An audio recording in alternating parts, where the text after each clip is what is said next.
So welcome everybody. My name is Dana Sparks.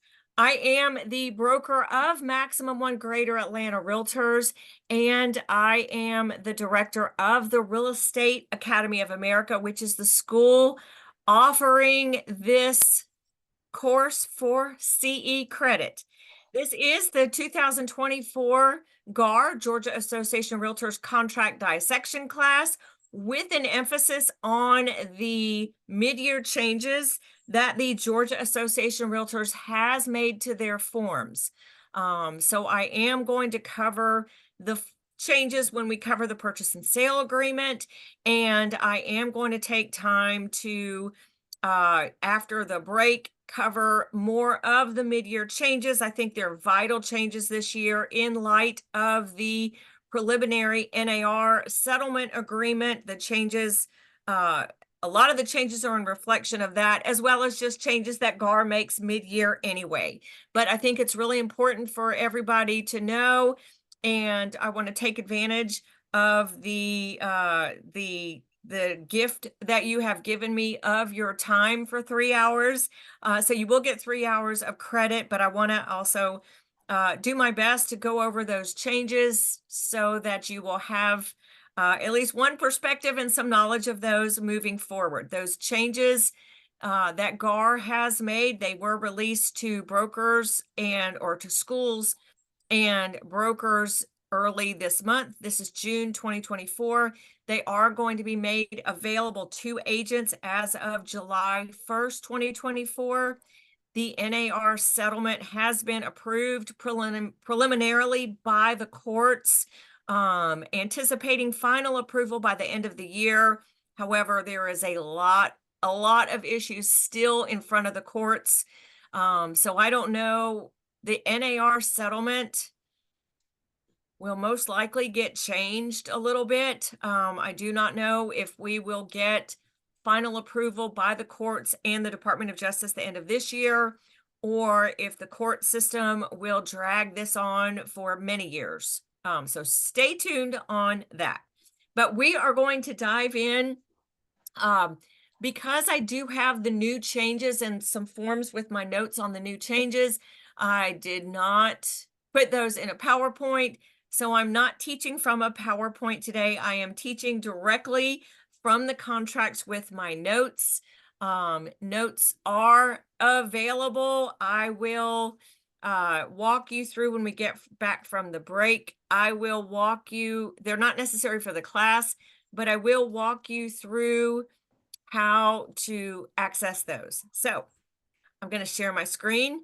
And we'll dive in. I do have the chat open. I'll put my glasses on so I stop squinting, and I look forward to it. I do appreciate your time, and my goal in every class, I see a lot of familiar faces and I see a lot of new people. So if you have been with me before, thank you so much. Welcome back.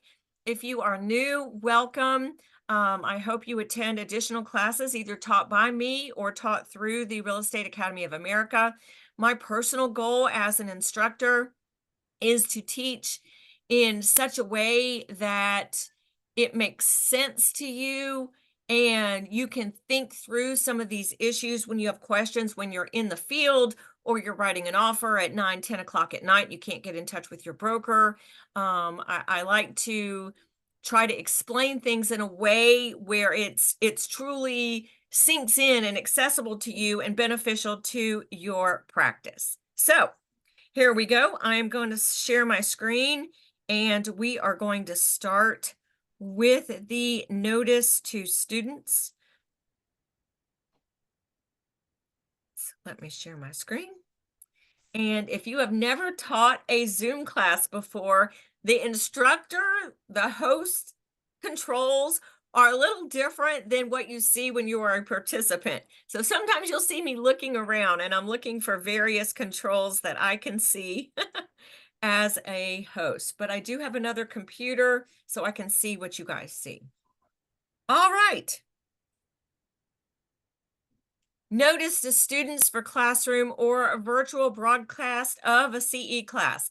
This is the Real Estate Academy of America, GREC School 7915, with the end date being, I'm gonna mute everybody, uh, the end of the year 2026.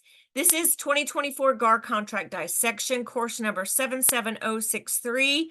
I am your instructor. This has been approved for CE credit for 3 hours. No prerequisites, no homework, and no written exam. Students may not take more than one virtual class simultaneously or with overlapping times, regardless if they're offered through one school or multiple schools. If a student attempts this, student will not receive CE credit for either class. The way we do attendance through our school, we were approved by GREC.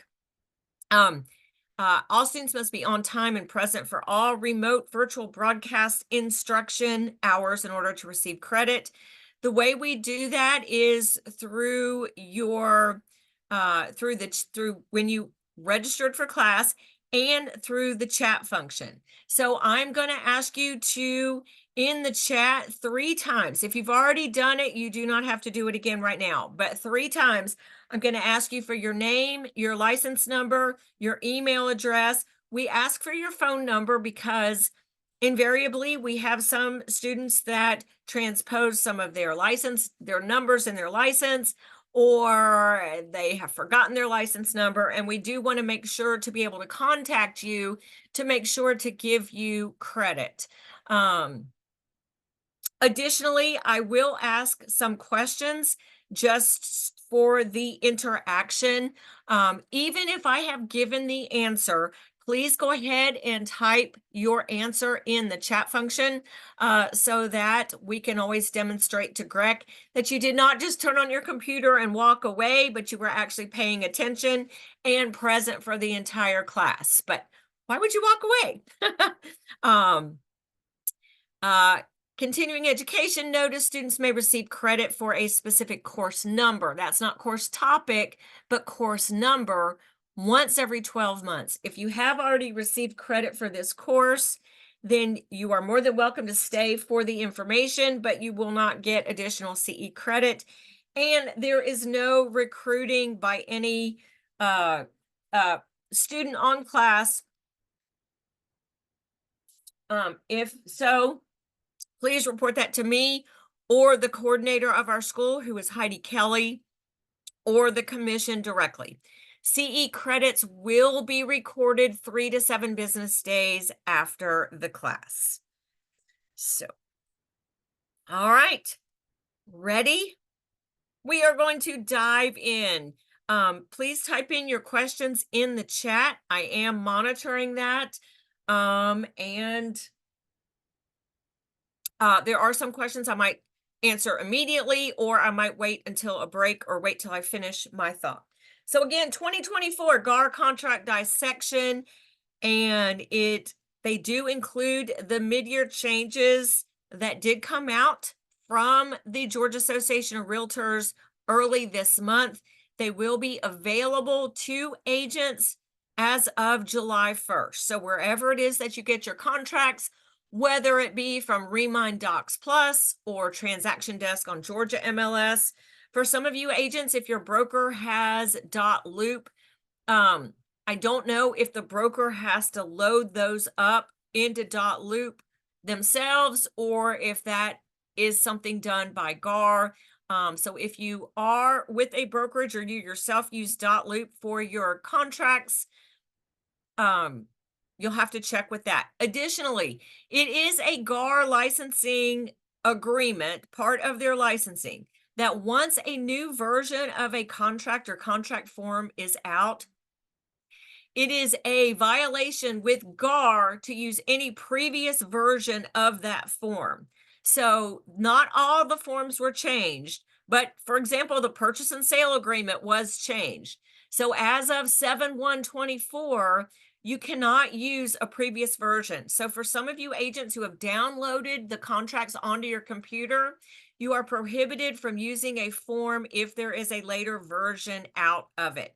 That does not mean you need to go back and rewrite anything. It just means as of July 1st moving forward, you need to use a revised form if it has been a contract form that has been revised. So This is the GAR table of contents. Let me make this a little bit bigger for everybody. This is available wherever it is that you get your contracts, wherever it is that you go, again, through Remind Docs Plus, Transaction Desk, Loop. Wherever it is that you go to pull out your purchase and sale agreement, your exhibits, your amendments, your brokerage agreements, there are a lot of other forms that GAR has that you don't necessarily use for a transaction, but you need to know are there. For example, a ton of consumer brochures. And in light of everything going on, well, even not in light of everything going on, it is always good practice to get a consumer brochure into the hands of your public buyers and sellers, tenants and landlords. We are going to specifically talk about the ABCs of agency and ministerial acts, which is a handout I have for you guys from this class, in light of some of the changes that GAR has made to some of the brokerage agreements and customer agreements. But there are consumer brochures. There are a lot of brokerage engagements. This is not only how you work with a public person as a client and as a customer, but also how you terminate those agreements. Purchase and sale agreements. There's a residential purchase and sale agreement, condo, temporary occupancy, new construction, commercial.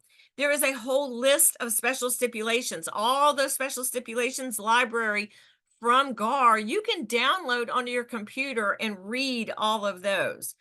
Additionally, here's more purchase and sale agreements, tons of disclosure statements, a lot of documents having to do with financing, earnest money in terms of who's holding it, terminating contracts and dispersing earnest money, a lot of contingency exhibits, amendments, miscellaneous. We teach a whole nother class on all these miscellaneous forms. Including referral authorization, net to seller, cost to buyer, notice, binding agreement dates, vendor lists. For those of you agents that deal with leases or property management, there are a whole section of leasing forms, commercial, so forth and so on. So I just wanted to make you aware that there are a lot of forms available to you that you may not have known about. Whenever GAR comes out with a new contract, January of every year and then mid-year, they will post this. They will post an index of the changes that they have made. So this is the changes. It specifically says mid-year changes. The following pages will list the changes to the forms GAR made from their initial release in January. So any form that they did not change in July will still have the 1/1/24 date. However, to know what changed, there is this index that you can also download or access. Actually, I will upload it to you guys right here. So I'm going to upload it in the chat.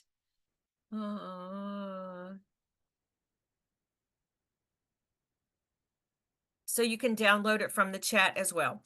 The consumer brochures, there's a whole new section on compensation, and we will cover that at the end of class. It's in the buying and the selling. This is a mistake. One is for buyers and one is for sellers. There are changes in the seller brokerage agreement, exclusive and non-exclusive, the buyer brokerage agreement, exclusive and non-exclusive. Tons of changes on the agreement to work with a buyer as a customer, a lot to the leasing, a few to the purchase and sale that we will cover when we get to the purchase and sale agreement, as well as all of them, lot, land, instructions to closing attorney, changes. There is a form. We've had this form in our package for a long time called Co-op Commission Agreement to be used prior to showing. They have retitled it Pre-Showing Compensation Agreement. I am going to cover that one a little more in depth at the end of class and when it's appropriate to use it. a brand new form, broker compensation agreement exhibit, a few changes to the community association, a bunch of changes to commercial, which I will not cover in this class. Amendment, we're not going to cover that.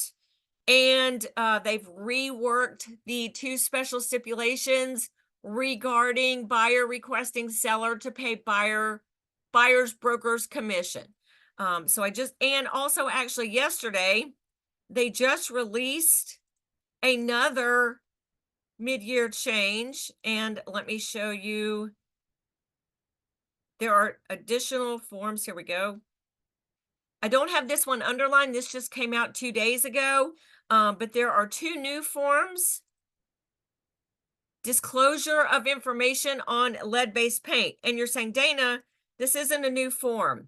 It is new, and it does, it's just reworded a little bit. Disclosure of information on lead-based paint. This is to stay in compliance with the EPA. It looks very familiar, but there is some different verbiage and some different disclosures. And it says certification of accuracy. There is this for that goes along with a purchase and sale agreement. It says to be used in purchase and sale transactions. I'm talking about this now because I'm not going to cover this in depth, but just so you know. And there is the new coming out July 1st, disclosure of information on lead-based paint to be used in lease transactions. And again, it is going to look very familiar to you, but it does have some different verbiage to be in compliance with the EPA. All right, let's go back. And we are just going to dive in to the purchase and sale agreement. Now, this class is not Contracts 101. This class in general is targeted towards a more experienced agent who already has a basic understanding of the purchase and sale agreement. I am going to cover some things that are very basic but very important, but I'm not going through. This is not how to fill in every single blank. This is to discuss issues that you need to be aware of when presenting or helping a buyer and a seller make an offer, negotiate, and go binding on to sell their house. So obviously you fill in the date and you fill in the address. Now, an address is not a sufficient legal description, especially here in Georgia and especially in Metro Georgia, Metro Atlanta. There are more than one Peachtree Roads or something very similar. Peachtree Road, Peachtree Circuit, Peachtree Circle, Peachtree Court, Peachtree Lane, Peachtree Pitch, Peachtree Court. And it's very easy to get confused, and we need to make sure that what the seller is selling and what the buyer is buying are actually the same thing.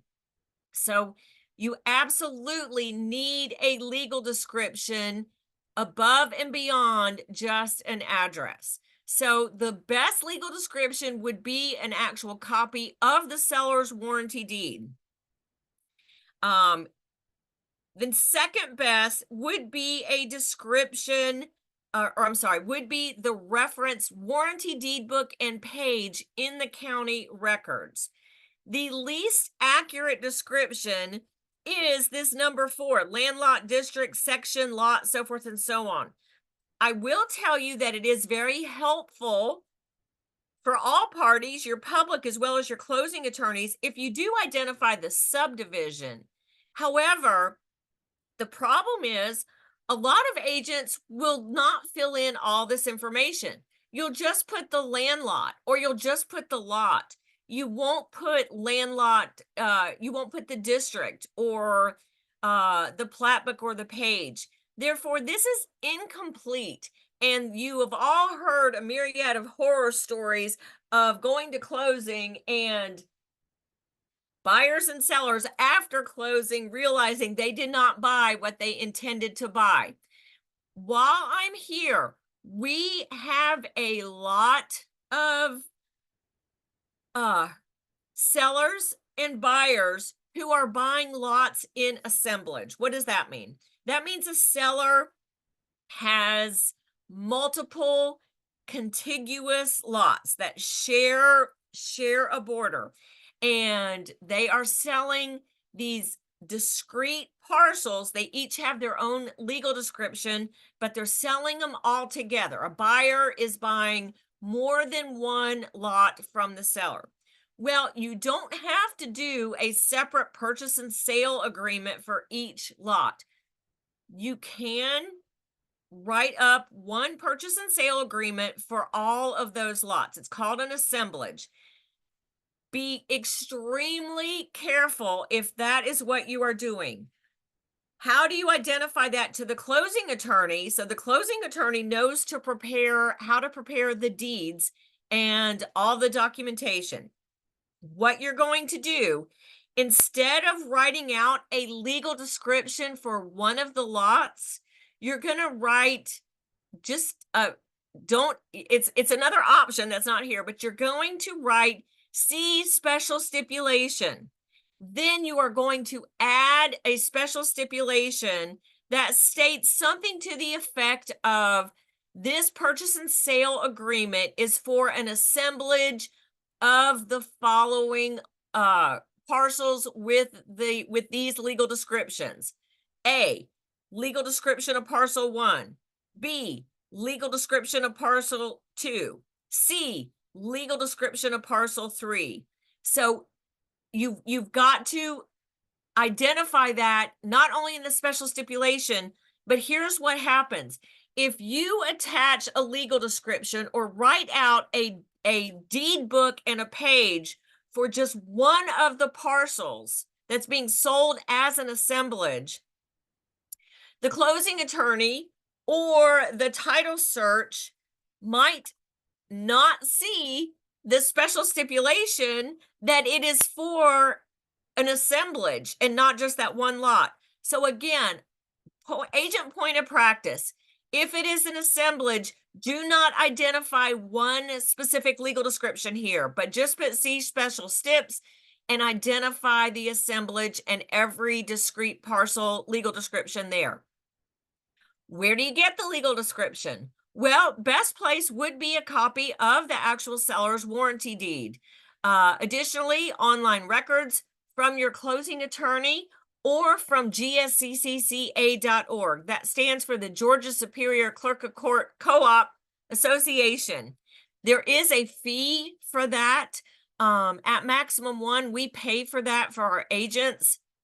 If your broker does not pay for that for you, you will have to pay for it yourself or ask your broker if they will include that in. And then, of course, you put the purchase price and the closing costs and closing date and possession. Now, a caution about closing date. Could you also attach copies of all warranty deeds as Exhibit A? Yes, Beth, that is a great question for an assemblage. You could do that, but again, I caution you, on this front page in paragraph A1B, I would put C exhibits. I would not, my point is, do not identify one legal description on the front page if it is an assemblage, because the closing attorney or whomever is doing the pre-closing just accidentally might miss it, and it's going to have really bad repercussions later. So, okay, closing date, great question though. Closing date and possession. I caution you all, we see way too many contracts where it says closing date shall be on or before a certain date. For those of you who have been in practice over 20, I don't even think it's been that long, 15, 20 years, GAR used to have that in their contract. It used to say closing shall be on or before. They took that out. Stop putting it back in. Why, Dana? Well, here's why. Number one, for enforceability of a contract for real property in Georgia, one of the elements is what we call a meeting of the minds. And you have to demonstrate in a contract that the buy side and the sell side both were in agreement as to everything in the contract. Well, let me give you an example where on or before a certain date does not demonstrate a meeting of the minds. And this example has happened in the past. So let's say I'm using this example to caution you so it doesn't happen to you. Let's say we are scheduled to close on July 31st. And let's say the contract says closing date shall be on or before July 31st, which this year is a Wednesday. And so you're binding today and everything's great.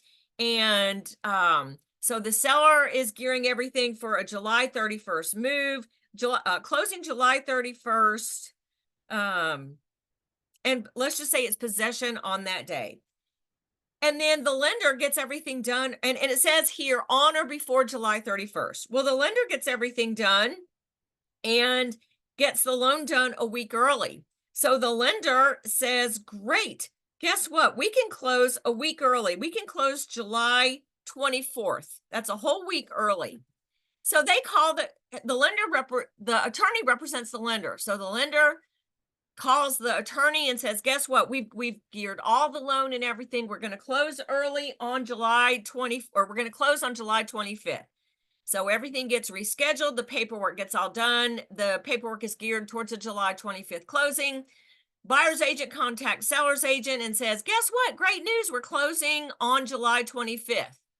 And the seller says, I don't agree. I can't be out. I have all my stuff geared on my utilities set to turn off, the moving company, somewhere to go, with a closing and possession on July 31st. I don't have anywhere to go, and I don't agree to July 24th. Guess what? Buyer's agent says, or the buyer says, sorry, seller, you already did agree because the 24th is before July 31st. So you can create all sorts of chaos by having on or before. So stop writing that in. Put in a firm closing date. If it is going to be changed, you can always change it as many times as the parties agree to via an amendment. If GAR gives us a nice little reminder here, if possession is going to be after closing, you absolutely need to use the temporary occupancy agreement, and you would use that as long as the occupancy for the seller to stay in the house after closing is not more than 60 days. If you know up front it is going to be more than 60 days, you need a full-blown lease rather than just a contract exhibit. And you need to be very cautious because the lender is gearing a loan for owner occupancy. If there is an outright lease going into it, the lender could perceive that as the buyer buying it as an investment property, which is a completely different loan type and interest rate. Closing firm, you're going to identify the closing attorney and the law firm. And they just have this because we use those terms interchangeably, attorney and law firm. And this just means if you put the closing attorney by name, it doesn't mean that anybody is in breach if they use that firm with a different specific attorney. So that's why it has both of those there and a phone number. Holder of the earnest money. You guys, this is a really important issue that many of you all don't give a lot of thought to. And as for those of you who have taken my classes before, nothing is an issue until it's an issue. And when there's a problem and a contract fails to close and the parties do not agree on the disbursement of the earnest money, the holder of the earnest money plays an increasingly important role, and you will want to know you will want to have a good sense of the contract knowledge of that holder to interpret the contract, or if they can. So it also says, and I'll cover this in just a second, if the holder is a closing attorney, then the F510 must be attached as an exhibit and signed by the and then the F511, I'm sorry, must be signed by the closing attorney. Let me cover those two documents. So if the closing attorney is one of the brokers, either the seller's broker or the buyer's broker, then your signature on the purchase and sale agreement, because you are affiliated with your broker, when you sign on with your broker gives you permission to sign contracts in their name. You are an affiliated licensee, affiliated with your broker. All contracts are written in the name of your broker. All compensation is earned in the name of your broker. You get paid via the terms of your independent contractor agreement between you and your broker. Your broker gets paid via the terms of a brokerage agreement with the seller or the buyer, or a customer agreement with the buyer or the seller, or via instructions to closing attorney from the other broker, or the pre-showing agreement to share commission between the broker. So that's how your broker gets paid. It's really important that your broker gets paid so that your broker can pay you. But when you sign on with a broker, your broker gives you the authority to sign contracts in their name. What does that do? That does two things. When you sign a contract, your signature on a contract, well, let me ask you this. Is your signature on a contract, you the agent, required for the enforceability of a contract? Type in the chat, yes or no. Is your agent signature on a contract required for enforceability of that contract between the buyer and the seller?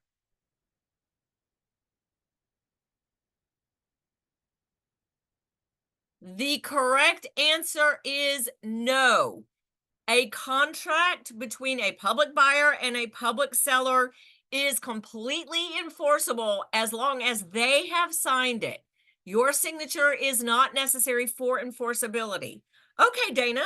So what does my signature do? Your signature does two things. Number one, down here, this agency disclosure. If you have an agency relationship, if your broker has an agency relationship with the public buyer or public seller, your signature affirms that there is a client relationship, and your public buyer and public seller have signed a brokerage agreement. In Georgia, the client relationship is contractually driven, and a public person must sign an either exclusive or non-exclusive brokerage agreement with your broker to be a client. So when you sign a contract and this says that there is a client relationship, you are stating, yes, I warrant that that public person has signed a brokerage agreement. That's number one. Number two, the second thing that your signature does is, if your broker is identified as the holder of the earnest money, then your signature states that your broker is willing to fulfill all the responsibilities of holder. Okay, Dana, what is that? Well, number one, we have to deposit the earnest money. Number two, if we don't get the earnest money, we have to notify the parties that we don't have it, because that's a buyer default. Buyer has a time frame to cure, and if not, seller has the option to terminate. Well, I'd hate for a seller to be tied into a contract for over 30 days when they had the option to terminate and were never notified that they had that option. So that's an important responsibility. When a deal closes, it's our responsibility to get that earnest money to where it belongs. If a deal fails to close and the parties don't agree on who gets the earnest money, one of the options is to interpret the contract. So there are very, very important responsibilities as the holder. So when you sign a contract, that's what your signature does. Now, one other thing before I move on from that. If the buyer is getting a loan and the agent, let's say the agent has a customer relationship and is not holding the earnest money. So your signature really wouldn't do anything because you're not warranting any of that information. However, there are many lenders that sell the loans once they get them in place. Many lenders cannot sell a loan if the purchase and sale agreement does not have both agents and or brokers' signatures. So we've had a situation where there is a broker in town and they will not sign a purchase and sale agreement, and they refuse to sign it, and the buyer's lender could not sell the loan. The buyer was outside of all contingencies. The buyer ended up terminating the purchase and sale agreement and did get their earnest money back, because that is one example of other lawful reason. The fact that the agent and their broker would not sign the purchase and sale agreement harmed the buyer and lender in that they could not sell the loan. So that's one reason why you would, but contractually, that's not what it means. So now let's talk about what happens if the closing attorney is holding it. So nowhere on the purchase and sale agreement, yes, in that example, the broker was holding the earnest money. Not that broker, the buyer's broker was holding the earnest money. The broker that wouldn't sign the purchase and sale agreement was not holding the earnest money in my example. So let's say the closing attorney, buyer and seller agreed that the closing attorney is the holder of the earnest money. That's fine. There are a lot that choose to do that for a variety of reasons. However, nowhere on the purchase and sale agreement does a closing attorney sign it. So you don't have a closing attorney agreeing to do any of that. You don't have a closing attorney agreeing to deposit the money. You don't have a closing attorney agreeing to let the parties know that they never got it. You don't have a closing attorney agreeing to interpret the contract should there be an issue with the disbursement. So GAR, a few years ago, came up with these two forms. One of them is I don't have these labeled up here. There we go. This is an exhibit. This is the F510.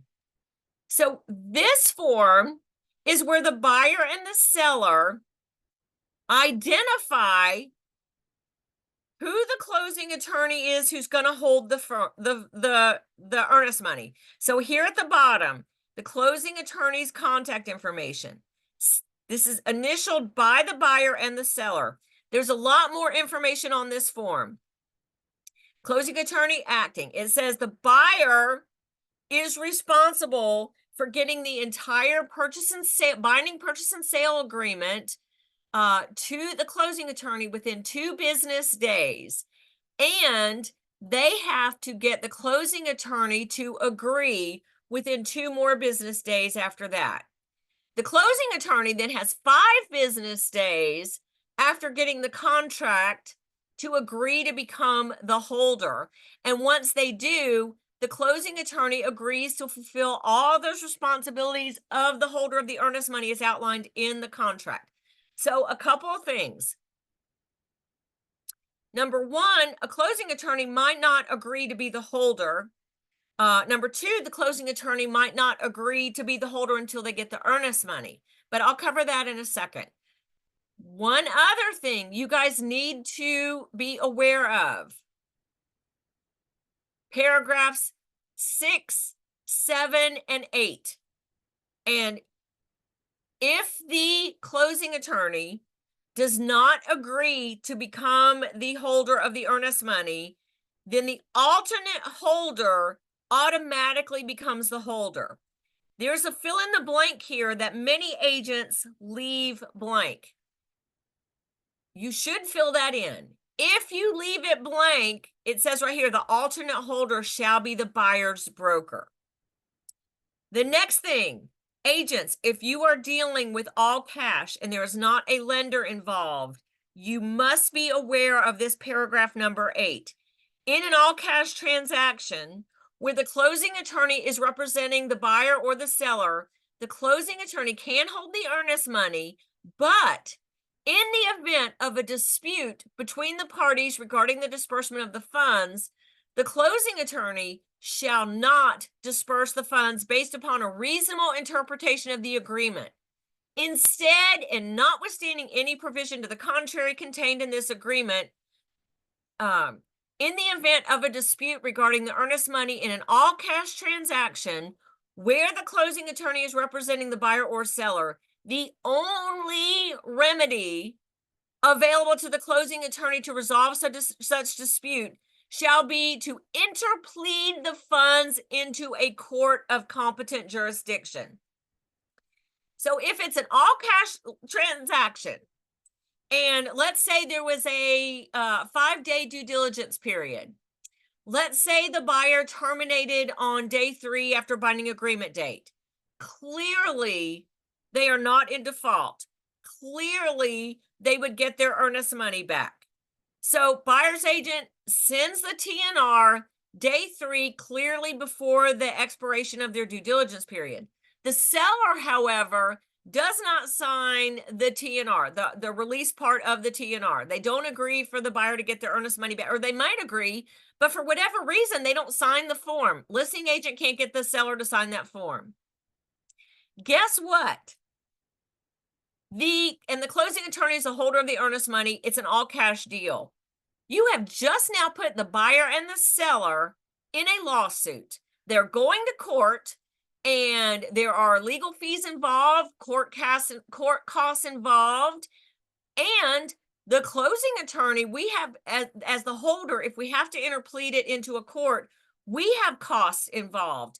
We get to deduct our fees from the earnest money, and whatever a judge decides, the loser has to reimburse the holder. So in other words, let's say it's an all-cash transaction. Let's say it was, I don't know, $5,000 earnest money.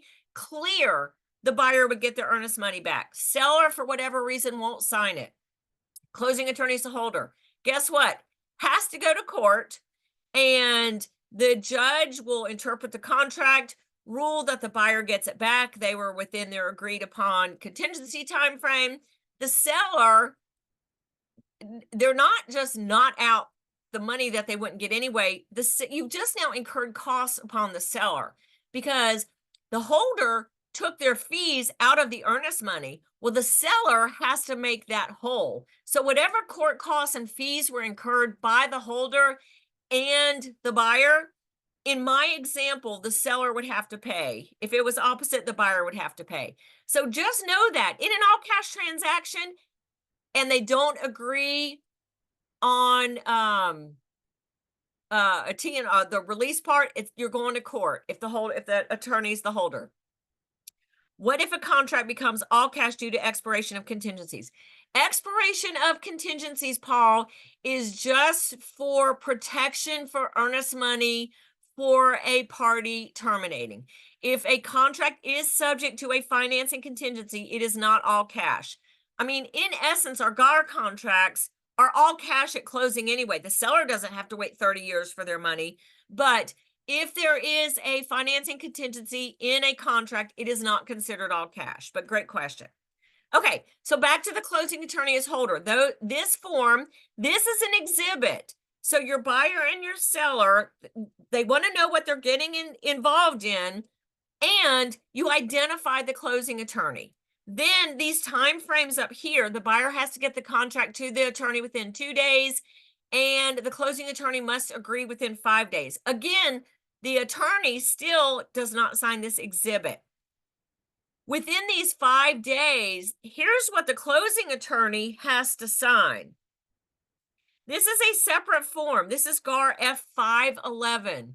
This is the closing attorney to serve as the holder. It is not an exhibit, and this is not part of your contract. Agents, y'all stop putting this in your contract. The exhibit is part of your contract. This has nothing to do with your contract. It has a lot of the same terms that we've discussed. This has the contact information for the buyer and the seller. This is signed by the closing attorney. Nowhere on the 511 do the buyer and the seller sign it. This is not part of your contract. This is the attorney. Remember, so far we've discussed nowhere has your attorney signed anything agreeing to be the holder and fulfill the responsibilities we talked about. This is the form where the closing attorney says, yes, I agree to hold it, and I agree to fulfill all the responsibilities that your buyers and sellers think I'm going to do that were outlined in the purchase and sale agreement. Deposit the money, send notice if I don't receive it, interpret the contract if it's not a cash deal, so forth and so on. So I just wanted to make you guys aware that finally, this is the only document the attorney signs. So question, why are you seeing so many agents write attorney as the holder? Well, a couple things. Number one, there are lots of great closing attorneys. There are lots of great closing attorneys that are good at closing transactions and understanding title and doing title searches and explaining that. Not all your closing attorneys are great at understanding the contracts. Some are, some aren't. Your broker's job, and there are great brokers, there are brokers that completely understand the contracts, and there are brokers that don't. So I'm not saying this as a broker versus attorney thing, but your broker's job is to know these contracts. Your attorney's job is to close the transaction. So sometimes your brokers have more contract knowledge, especially on nuances and gray areas, than your closing attorneys do when it comes specifically to resolving earnest money in dispute. Why did it come about? Well, a couple things. It really came about, Keely, during the foreclosure market. We never saw closing attorneys as the holder of the earnest money prior to 2008, 2009. All of a sudden we did, and for whatever reason, that has carried on. I think a lot of public people think it's an attorney and they're going to have legal representation should there be a dispute. That's not your closing attorney's job at all. And I don't know of any attorney who's going to represent a party in a dispute without being hired to do that. Just because your closing attorney is identified as the attorney to close their loan, they represent the lender. If there's no loan, I'll show you who they represent and what that means, but they don't represent a party if there's a dispute. So I'm not sure why. Some agents, I guess, don't have the understanding of the role of the holder, or have not had a really good discussion with their own broker about their broker's perspective or knowledge of the contract and what to do regarding the earnest money. We've had a lot of situations, closing attorneys and brokers, where the buyer never remitted the earnest money to the holder, and the holder never gave notice, completely denied the seller the option to terminate. They were stuck into a contract for over 30 days. They lost out on other buyers that since went and bought something else. And just huge issues. So I'm not going to state, but the question is, what's my preference as to who holds the earnest money? I'm not going to go through that in this class. I think that would be a great discussion for each agent to have with their broker. There are some brokers who do not want to hold earnest money. There are some brokers whose right to hold earnest money has been suspended or revoked by GREC for a violation of that. So there are various considerations. So even if your broker can't hold earnest money, there are situations where the co-op broker could hold the earnest money, or the closing attorney. Let's go back to the purchase and sale agreement because there's a lot of other considerations regarding earnest money that we will get to when we get to the explanatory paragraph. But I wanted to have a good discussion about the closing attorney as the holder. And then, okay, so moving along, you identify the amount of the earnest money. Now, this is new in January. The earnest money shall be paid. They took out all the specific forms. Remember, it used to say check, ACH, certified funds, blah, blah, blah. They took that out, and now it just says method of payment acceptable to the holder. And there are three options. So let me cover this just briefly. This is pretty self-explanatory. A is amount of money as of the offer date. That means the earnest money is in hand or already on deposit with the holder. So a lot of agents miss this. Let's say you're working with a buyer and you went under contract with a seller. Your broker was, or whoever the holder was holding the earnest money.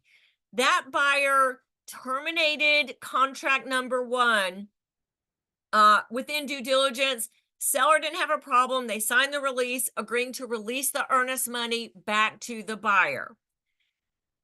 Couple things.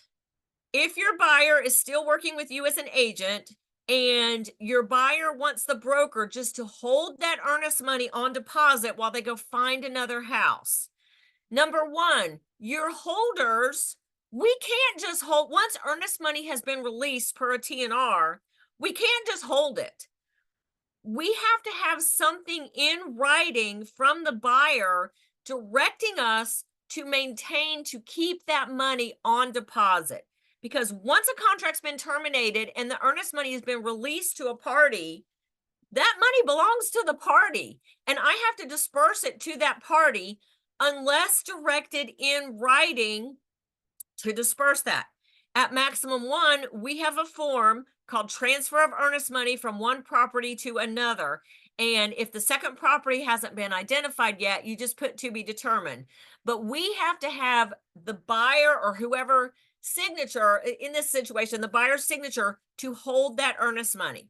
So if you have that in place, you're working with the buyer to find another house, you find another house and you're writing an offer, that would be a situation where you would fill out the offer with option 7A, blank amount of money as of the offer date. It's already on deposit with the holder from a previously terminated and released contract. And then the next one is what we typically see on a first contract, X amount of dollars within so many days from binding agreement date. Now, one caveat about that, if your buyer is going to wire earnest money, then it takes a while to get those instructions to the buyer. Do not email wire instructions to the buyer, and you either need to hand them to them or send them in US mail. Just make a note, agent point of practice. If you know your buyer is going to have to wire the earnest money to the holder, whomever the holder is, you're not going to put 3 days if they don't already have the wire instructions. This might be closer to 5 days, 6 days, or 7 days.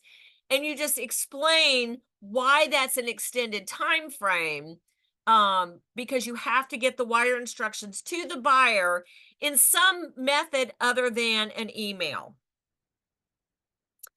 Oh, something else I was just going to say about that. Shoot. Oh, okay. One other thing.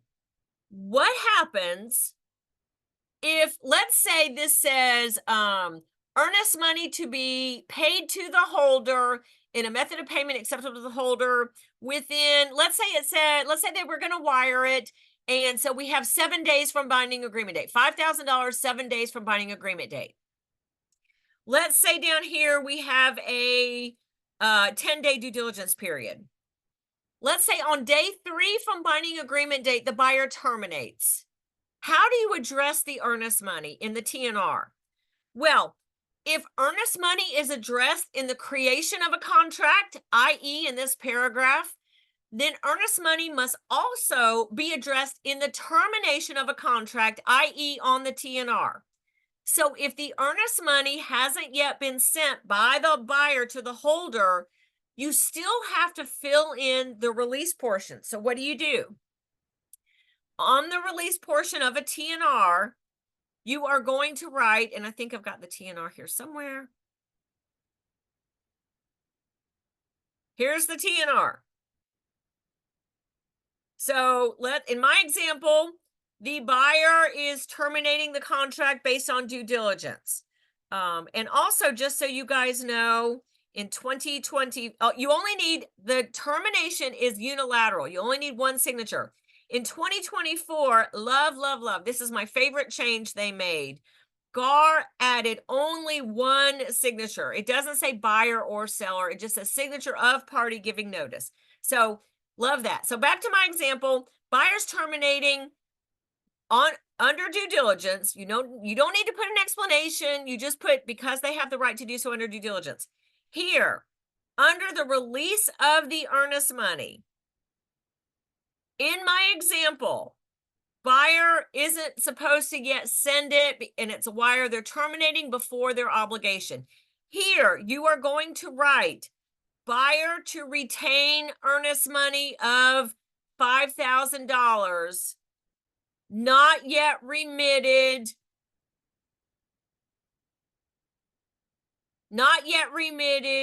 per paragraph A7B.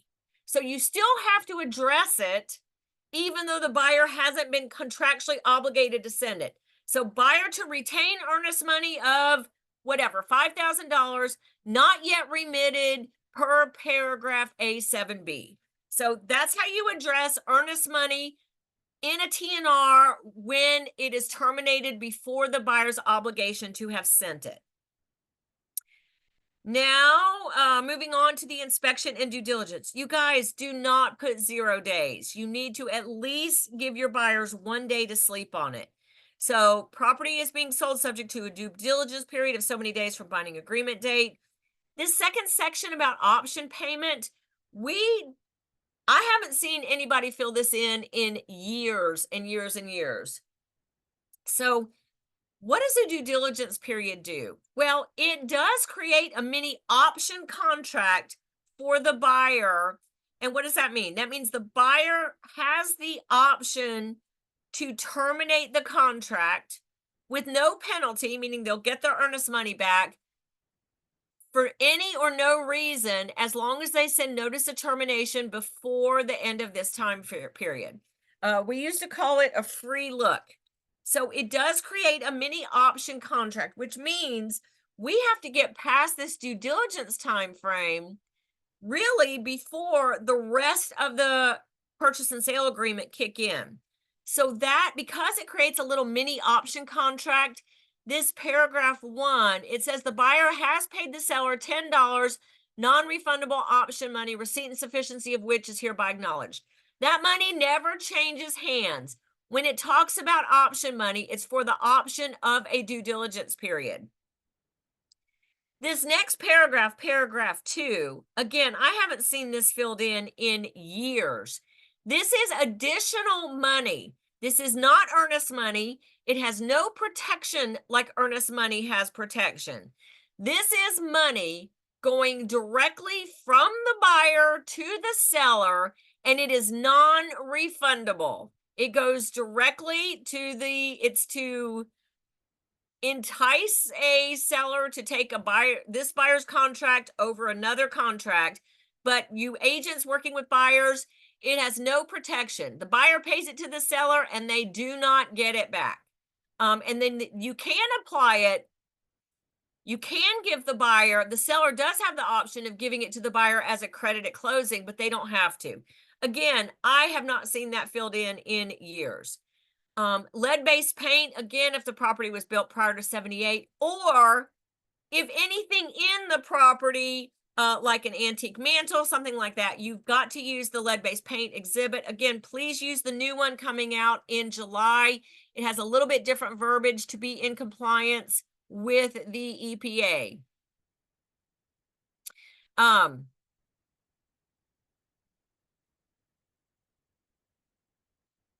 The next part, brokerage relationship, again, in Georgia, the client relationship is contractually driven, meaning your public buyer, your public seller only works with the broker as a client if they have signed a brokerage agreement. It doesn't matter if it's exclusive or non-exclusive. Their signature on that document does create the client relationship. By default, your public person is a customer of the broker. GAR does have documents that describe the customer relationship, and here's where they are. For a buyer, I'm sorry, here it is. It's under the brokerage section. It's in the twos. Where am I? It's in the ones. For a seller, this form, authorization to show unlisted property, describes the customer relationship between your public seller and your broker. This document, agreement to work with buyer as customer, describes the customer relationship between your public buyer and your broker. The brokerage engagements create the client relationship.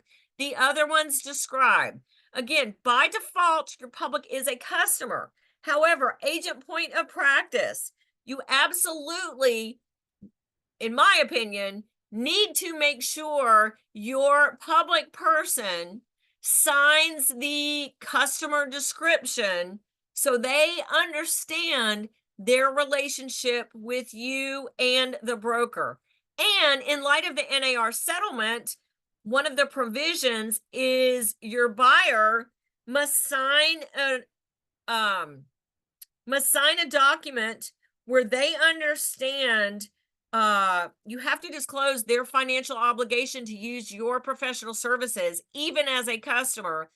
And this document, the revised document we'll cover in a little bit, has all of that out there. So when you are working with a public person as a client, GAR has a wonderful document called the ABCs of Agency, Understanding Real Estate Brokerage Relationships in Georgia. I highly suggest, here's where it describes what that is, client versus customer relationship. And when, if you're working with a customer, you can only perform ministerial acts. When you're working with them as an agent, you can use your discretion, so forth and so on. This is a description of, let me find it. Ministerial acts. This is a form that is in the handouts that I send. Actually, I'll go ahead and upload it here in the chat. This is a document from our school that we offer through our classes. Before you get any document or special stipulation from any class, make sure you have permission from your broker to use it. But this is from GREC, and it describes what ministerial acts are as defined in Georgia license law and as defined by Beretta and as defined in our Georgia law. So this document describes what ministerial acts are, definitions, what it means to use your discretion and judgment, so forth and so on. And again, Georgia law. So agent point of practice, I suggest if you are working with any public person, buyer or seller, and at first they do not want to be your client, I highly suggest you have them sign the 2 GAR form, one of the GAR form, either authorization to show unlisted property or agreement to work with buyer as customer. And I highly suggest you get into their hands this document on ministerial acts, as well as this document on wherever it was, the ABCs of Agency, and you make sure that they understand I'm not going to email them to you. I'm going to show you where to access them online, but I'll attach that one right now. But they understand that they also have the option of having a client relationship with a broker. If your broker does not allow dual agency, then you will want to talk to them about designated agency and refer it to somebody else in your brokerage. If the public doesn't want that, they might choose agency with somebody else. But there's one other handout that we make available through our class to students, and this is all about seller and agent disclosures in Georgia. Actually, I take it back. That doesn't have to do with agency. It has to do with stigmatized properties and late material defects. So I include that as part of the handout for taking this class as well. All right. Moving along. Sorry, let me get back here to the purchase and sale agreement. Oops, that's the new one. Okay, hang on. All right. Now, if you are working with somebody that you've worked with, let's say you're working with an investor and you know exactly what they're looking for, you've done 20 million deals with them, or a past client, you've gone to all their kids' birthday parties, or an investor, you know their bank account, you know everything. Just because you have knowledge of them on a personal or a businessman, or what they're looking for, how much money they have to spend, what kind of investment they want to make, what kind of profit they want to make, so forth and so on. If that party does not sign a buyer brokerage agreement, they are not your client in any specific transaction. You would, however, have to disclose that as a material relationship. For example, buyer is a past client of broker. That's all you have to say. So they might not be your client, but they might have a material relationship. And then time limit. I'm going to have a good chat about time limit. This still seems to be a highly misunderstood issue, and I'll get to that in the next section. And then your buyer and seller initially. So, okay, so then you move on to the corresponding paragraph. So a couple of things, basic things y'all know. The deed that gets titled is good and marketable title. Good and marketable just means that the title policy, the premium for the title policy, is a regular rate with standard exceptions. So good and marketable doesn't necessarily mean insurable. It has to do with how much you pay for the premium. And the type of deed that gets transferred is limited warranty deed.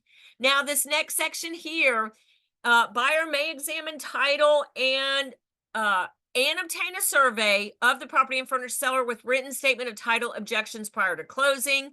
If the seller is unable to do that, then and it prevents them from conveying good and marketable title, the buyer may terminate and get their earnest money back.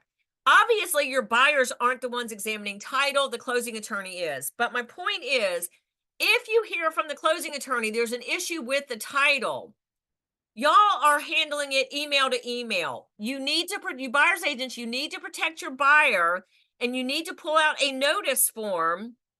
It's GAR F816, and say, per paragraph B1B, buyer has objection of title, and it is blah, blah, blah. Have your buyer sign it. It's a notice form, so it only needs one signature, and send it to your seller. That is going to be an extra layer of protection for your buyer's earnest money should the seller not be able to convey good and marketable title. And then this talks about title insurance. Purchase price. So again, as I mentioned, and there was a question about an all-cash deal. Basically, at closing, every contract is all cash. The purchase price shall be paid in US dollars. Again, method of delivery acceptable to the closing attorney. Where the agreement refers to the sale price, it's the same thing as the purchase price. And again, your seller doesn't have to wait 30 years for the money. So in essence, it is an all cash. And then closing costs. So one thing about closing costs. So if you identified up here, seller is contributing X amount of dollars. Let's say they're contributing $10,000 to the buyer's closing costs. Well, first thing you need to know is that if there's a loan, and usually there's closing costs, the use of the closing costs goes by what the lender will allow. the lender will allow various contributions from outside sources, including a seller, including a commission rebate to a buyer, depending on the type of loan the buyer's getting and the amount of down payment the buyer is putting down. So first line of can we use all that money or not is the lender. But here's what this says.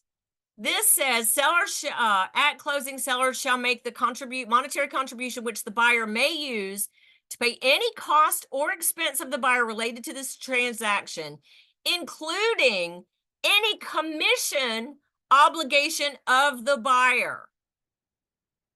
So I'm going to come back to that a little bit later, but I just wanted you to know that an excess of closing costs above what a lender needs for actual closing costs, prepaids, and escrows can be used should there be an obligation for the buyer to pay your commission. I'll go over what that means, an obligation. If there's not, and there's an excess money, the leftover money does go back as a seller credit on the closing statement. And then again, I'm not going to cover this line by line because I want to get to some of the other documents and I talk a lot. So this says with property taxes that the closing attorney, as you know, uses what the current tax bill is. In most counties, the tax bill is out now or will be coming out shortly. Once the bill is out, the closing attorneys prorate based on that. If you are closing in a county and the county has not yet sent out the tax bills, they will use last year's bills. If there's a discrepancy, this says the seller agreed to prorate that between themselves after closing. And if there's any pending tax appeal and it closes, the buyer gets the benefit of that tax appeal. Tax appeal. All right, closing date. Let's talk about unilateral extension. Why? So they didn't, Beth. I'm sorry. I am right now still on the January 1 version. They did change that to compensation. I just did not go through the 7.1 version with all of my other changes. So what Beth out just in general, after July 1st, they have missed a couple here and there, but everywhere where it talks about commission, it is now changed to compensation. There are legal connotations behind commission that are different than the legal connotations behind the word compensation. So in every GAR document, again, there are some places where they have missed and they will correct those. If not mid-year, they'll correct them next year, where instead of saying commission, it does say compensation. So thank you for pointing that out. And it has been changed in the new version. Okay, so back to this unilateral extension of closing. No, you guys, this is not Georgia law.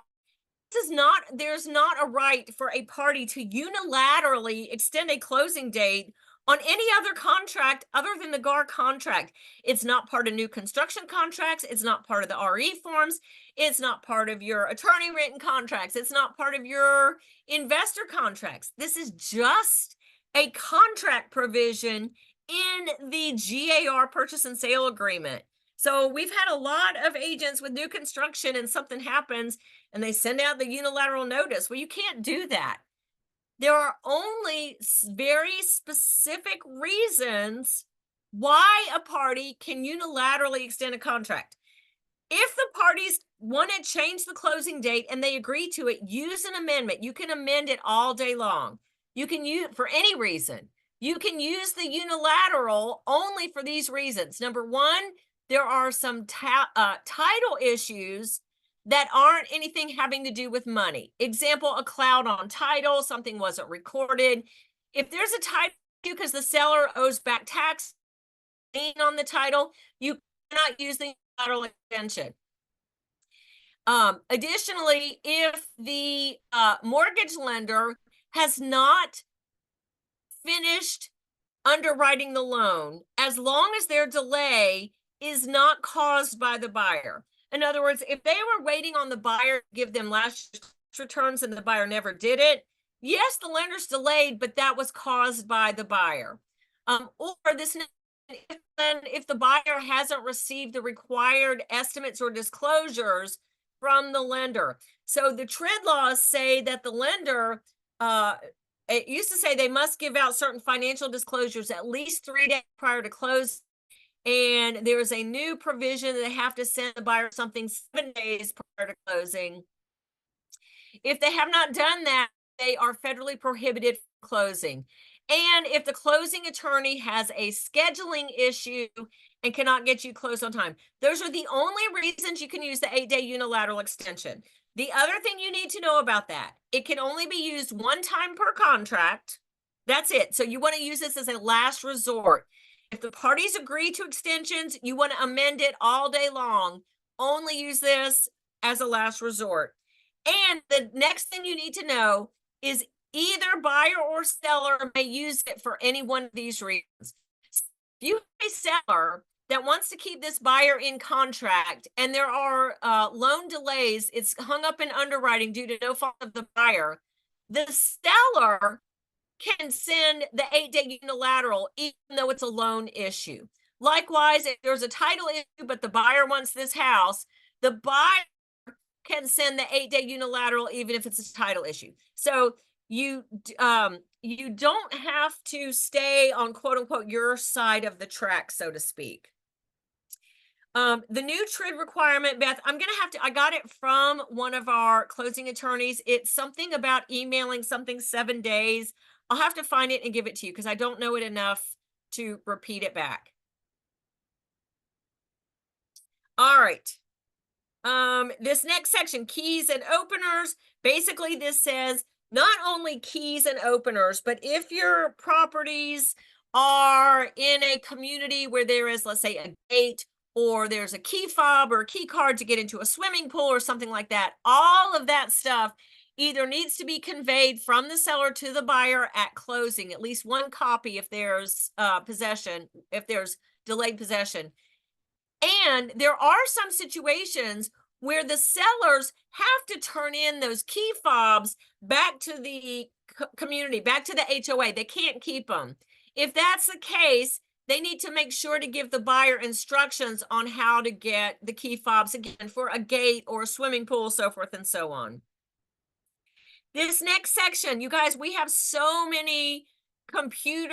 much technology in our homes with smart doorbells and Ring doorbells and third-party monitoring this, and garage doors you can open and close remotely, and HVACs you can turn on remotely, and all these sorts of things. So there is this whole new section that if you are working with a buyer buying or a seller selling, and it does have some of these technological devices, you need to go through this. This basically says the seller agrees to either convey all the passwords, all the third-party login, all that kind of stuff to the buyer at closing, or they have to terminate not only their admin access to all that, but any third-party support access to the property. They have to terminate all that. If the buyer wants to keep all of that, then it says here the cost of transferring third-party support to these devices and confirming that sellers and or third parties administrative access is terminated is the responsibility of the buyer. All right, moving on to the closing law firm or attorney. This says the buyer shall have the right to select the closing attorney. It says down here, the closing attorney represents the mortgage lender. Is it good to have the buyers and sellers initial that paragraph? No, I would suggest not having your parties initial any particular paragraphs. They want to just sign the purchase and sale agreement. You as an agent exhibiting good customer service want to make sure to go over these issues with your buyers and sellers, but I would not identify any one particular paragraph over another to initial if there's no place to initial and their signature incorporates the entire purchase and sale agreement. So great question. Okay, if there's no lender involved, then this says the closing attorney shall represent the buyer. You guys, you need to have this discussion with your parties. This does not mean that your buyer has legal representation in the event of a dispute. Again, as I mentioned, I don't know of any attorney that's going to represent a party in a dispute for free. This says what this means is the closing attorney, quote unquote, represents the buyer in terms of preparing the closing documents, attempting to clear title to the satisfaction of the title company, conducting the closing, dispersing the funds according to the settlement statement that is signed by the parties and the closing attorney, and timely recording the deeds and issuing owner's title policy. Other than those services just identified, nothing herein shall obligate the closing attorney to perform any other legal services, including representation in a dispute, certifying or warranting title, unless the buyer or anybody else has signed a separate agreement with the closing attorney. So again, they think they have legal representation. They don't. Then, as we've already discussed, part of the holder of the earnest due. Well, the earnest money, again, is paid to the buyer pays the holder in a method payment acceptable to the holder. So when you guys are helping buyers and sellers write offers and counter and negotiate offers, and you identify a holder, you need to know the policies of that holder regarding earnest money. Will they accept personal checks? Will they accept ACH? Will they accept wire? Do they require certified funds? If so, in what amount? Do they require wires? If so, in what amount? I will tell you that most brokers and closing attorneys will not accept ACH, will require certified funds for $5,000 and more, will require a wire for $10,000 and more. There's some IRS caveats to that. And have a hold as long as a 10-day banking hold on personal checks. So point of practice to you as an agent, you need to know the policies of your broker holding earnest money. And if you regularly have a closing attorney as the holder, you need to know their policies. Second point of practice, I don't care who the holder is, you guys really need to deal with certified funds or wires, or perhaps money orders. But personal checks create all sorts of problems for your buyers and your sellers. Additionally, the holder has the right to charge the buyer for any cost associated with receiving earnest money. So there are a lot of holders that we incur fees for wires. Some holders might pass along that fee to your buyer for holding the earnest money, and it's in addition to the earnest money.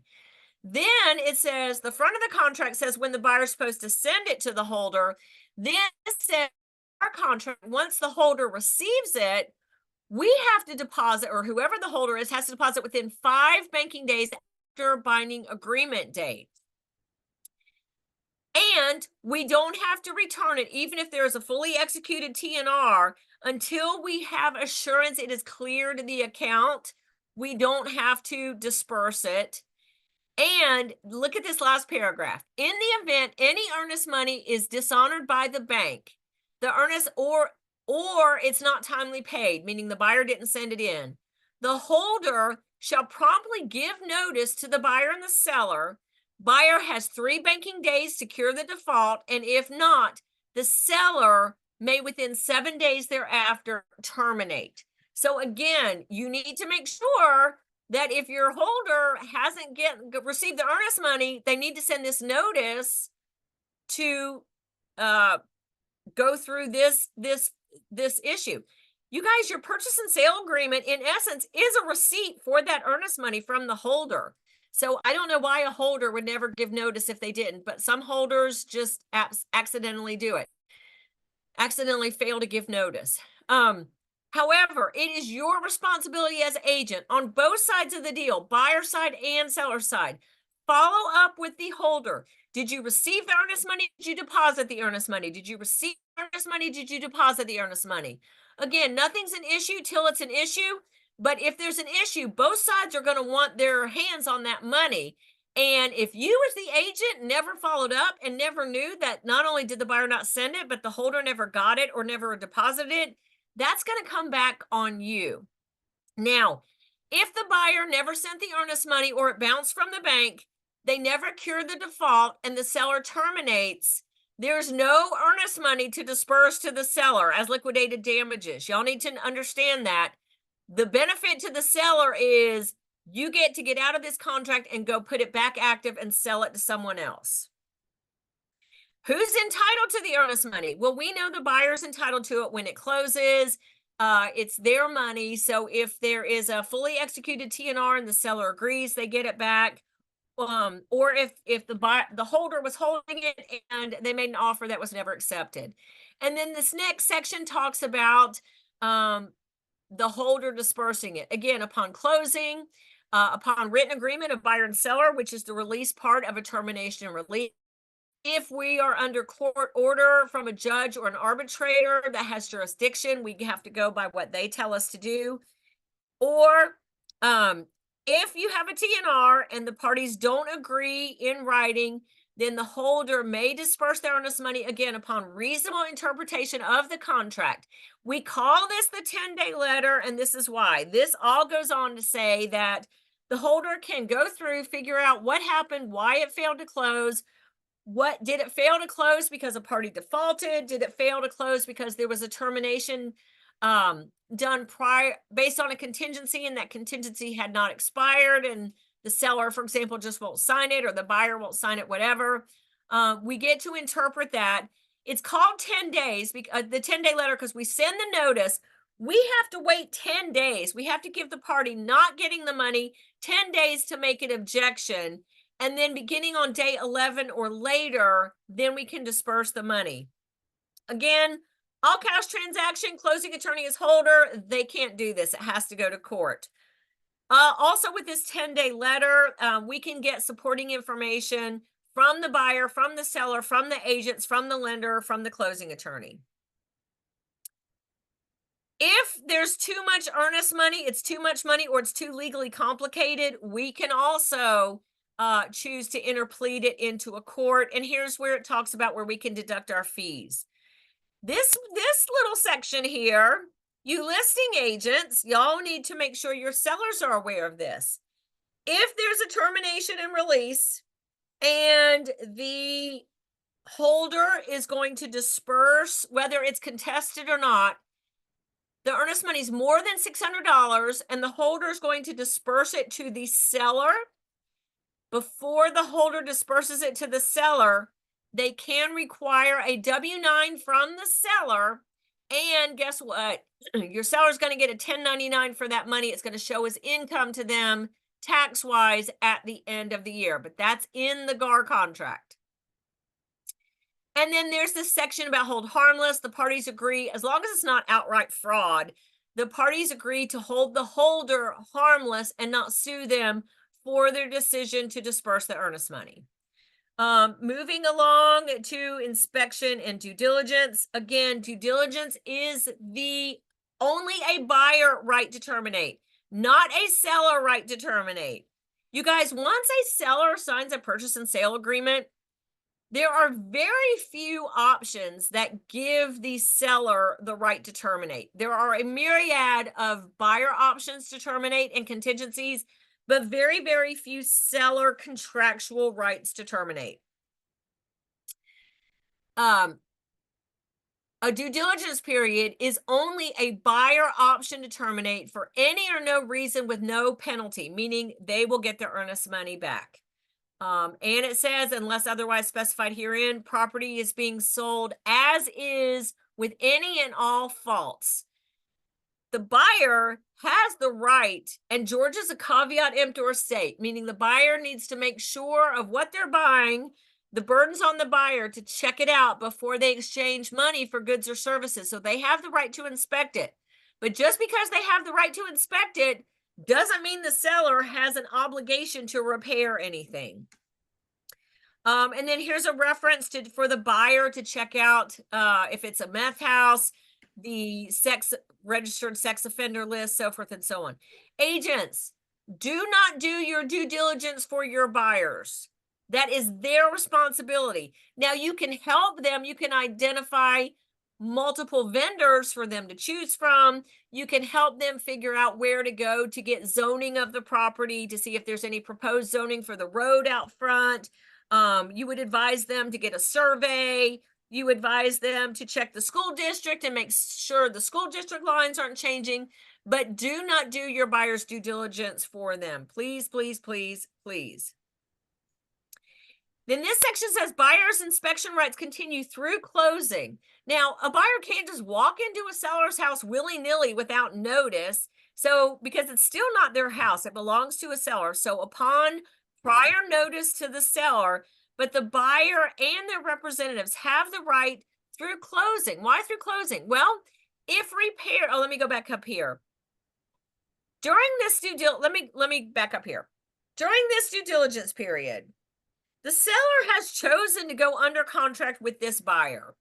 There is all incentive for a seller to keep this buyer in contract.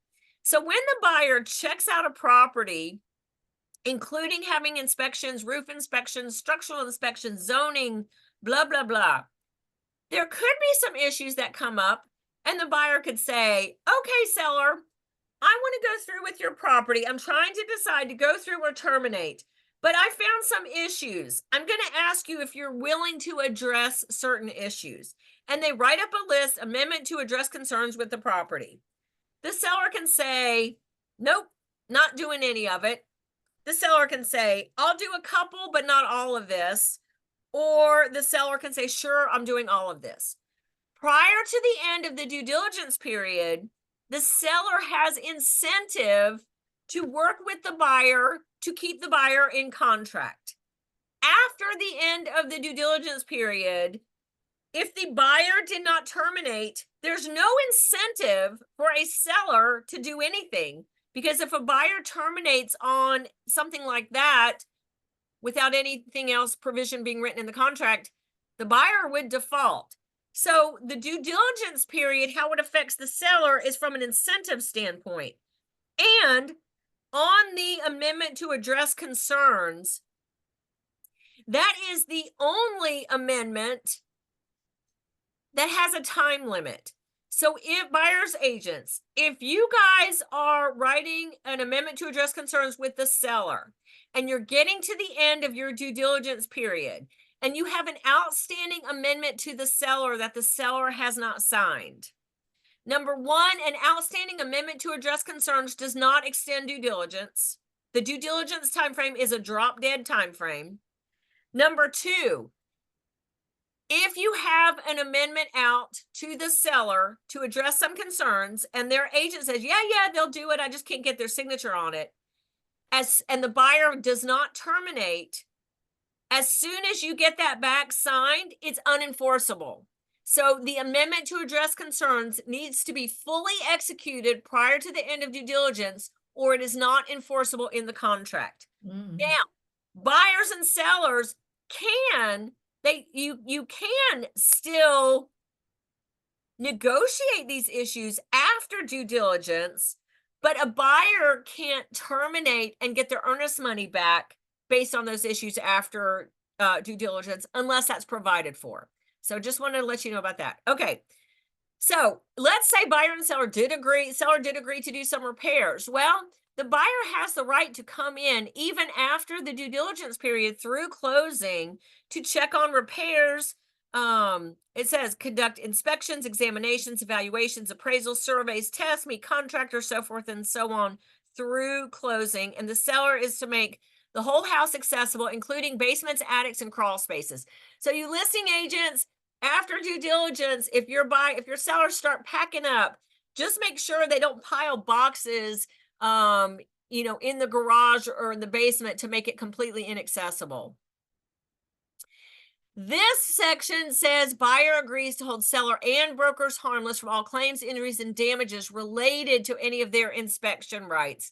It goes on to say that if they have any of their inspectors, if they damage or disturb something from the testing or inspection, it is the buyer's responsibility to bring that property to an equal or better condition than it was prior to testing. So in other words, if the inspector, we've had a lot of situations where an inspector was checking the drainage of the upstairs bathtub and turned on the bath and walked away to do something else and forgot, and the bathtub completely overflowed and flooded the first floor. Well, guess what? It's the buyer or the buyer's inspector's obligation to repair that damage resulting from that. But this is a little bit of a gray area before y'all ask me, because it goes on to say this indemnification obligation shall not apply to damage resulting from defects in the property uncovered during the inspection. So if the inspector just forgot to go turn the water off and it overflowed and it was just too much water for the drain to take all at once, that would be a buyer obligation. If the drain didn't drain because it was clogged or defective, that's not the buyer's obligation, because that damage, the defect was already in the property. So proving those issues could be tricky, but I just wanted you to point that out to you. And then again, lead-based paint, buyer has up to 10 days to check out for lead-based paint. And if there is lead-based paint, they have the option to terminate without penalty based on lead-based paint that is above and beyond a due diligence period. And this is where it says buyer can terminate for any or no reason. This is where it talks about the seller does have the duty to disclose any known latent or hidden defects in the property. And that was that document that I had for you that I showed you earlier regarding,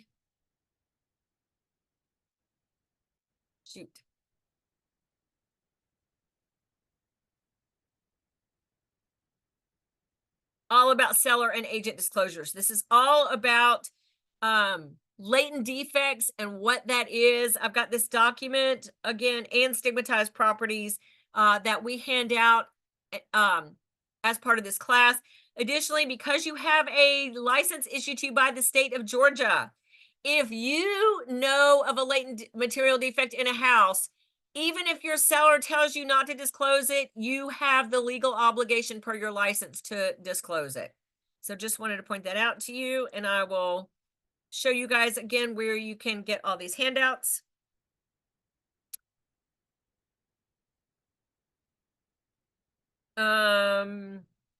Brokerage relationships, again, the client relationship is created in writing by law, and here's the reference to the law. It's based on our Beretta laws.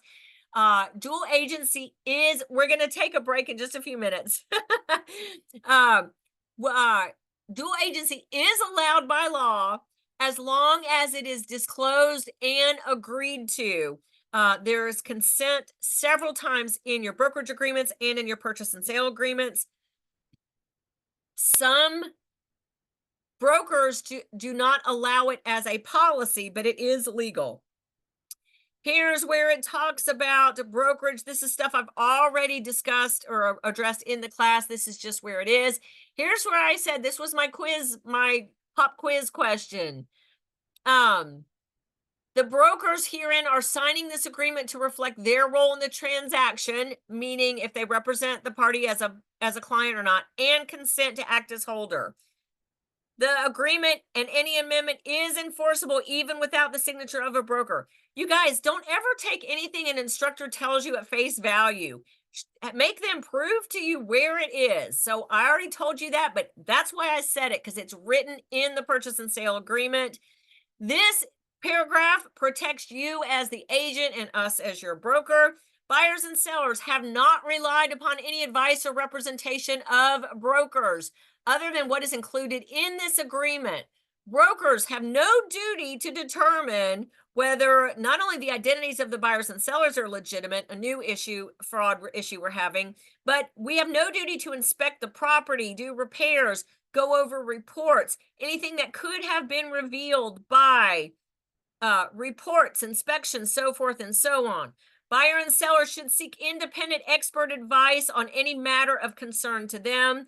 And agents and brokers are not responsible to monitor, supervise, or inspect any repairs. Here, Beth, is where it says we also do not have the responsibility to ensure that a seller has terminated the seller's or third-party administrative access to such devices. Special stipulations, parties agree that they're written for them. And then time limit. Let me talk about time limit. Where's the commission? Have I skipped the commission part? Nope, it's in the next section. Okay. Wait till I see the change in default. Okay. Let me talk about the time limit and then we will take a break. This what I'm going through quickly is, okay, here while I'm here. In this, okay, let me go back. In this brokerage relationship section, this is the 2000, this is the version, I need a break too. I'm getting tongue-tied.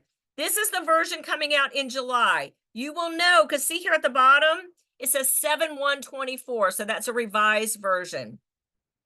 It says brokerage relationships and compensation in this transaction. The dual agency disclosures I've just gone through. This is a brand new, let me talk about this brand new paragraph. It comes before this disclaimer paragraph. This is coming out in July. I'm going to talk about this time limit and I'll skip time limit. Let's talk about this, then we'll take a break. The compensation of sellers, brokers, and buyers brokers, if any, for professional brokerage services shall be set forth herein or in a separate written agreement. If the compensation of any broker is to be set forth in this agreement or is modifying the previously agreed upon compensation for the broker, the parties should attach a broker compensation agreement, F-259, to this agreement to reflect the same. That's a brand new form I'll cover when we get back. If any provision in this agreement, including provision here 2, changes the total amount of compensation due to any broker from the total amount of compensation to the broker previously agreed upon in writing, then such change to the broker's compensation shall only be binding if the broker impacted by such change consents to the same in writing. If the broker in question does not agree to such change in compensation in writing, it shall not be binding upon them. If a licensee of a broker is signing this agreement on behalf of the broker, such licensee hereby warrants they have the full authority to sign this agreement on behalf of and bind the broker. Whether the brokers involved in this transaction sign this agreement or not, they shall be deemed to be an express third-party beneficiaries of this agreement, shall have the right to enforce all provisions in this agreement that benefit them or afford them rights and defenses, and shall have all remedies at law or in equity in the event of a breach of this agreement, i.e. they can pursue the buyer and seller or other party for commission. Buyer and seller agree that any compensation to be paid by brokers shall be shown on the settlement statement and collected by the closing attorney as a precondition to the buyer and seller closing on the property, so long as the same is permitted by the buyer's mortgage lender, if any. The closing attorney is hereby authorized and directed to pay the brokers at closing the compensation of the respective brokers pursuant to this agreement, or if the compensation is not in this agreement, then pursuant to a side agreement or written instructions from the brokers at closing. If the sale proceeds are insufficient to pay the agreed upon compensation, the party owing compensation shall pay any shortfall at closing.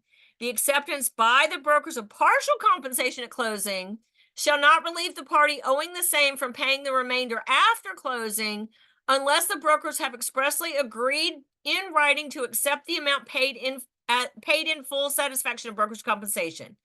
Any broker acting as holder herein shall sign this agreement or separate agreement consenting to the same. This agreement and any amendment thereto shall be enforceable as between the parties, even without the signature of any broker referenced herein.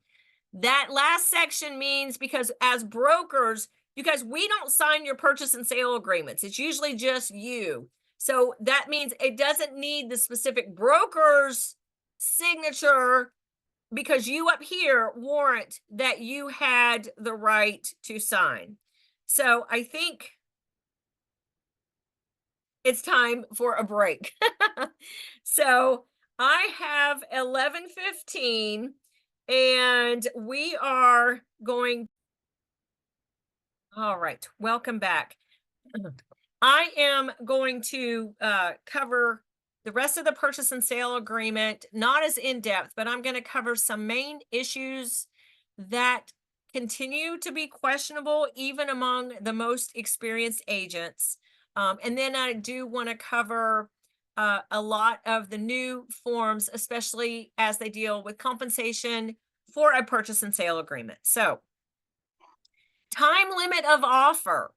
Remember on the very bottom of page 1, paragraph, time limit of offer. Offer set forth herein expires at whatever time on whatever date.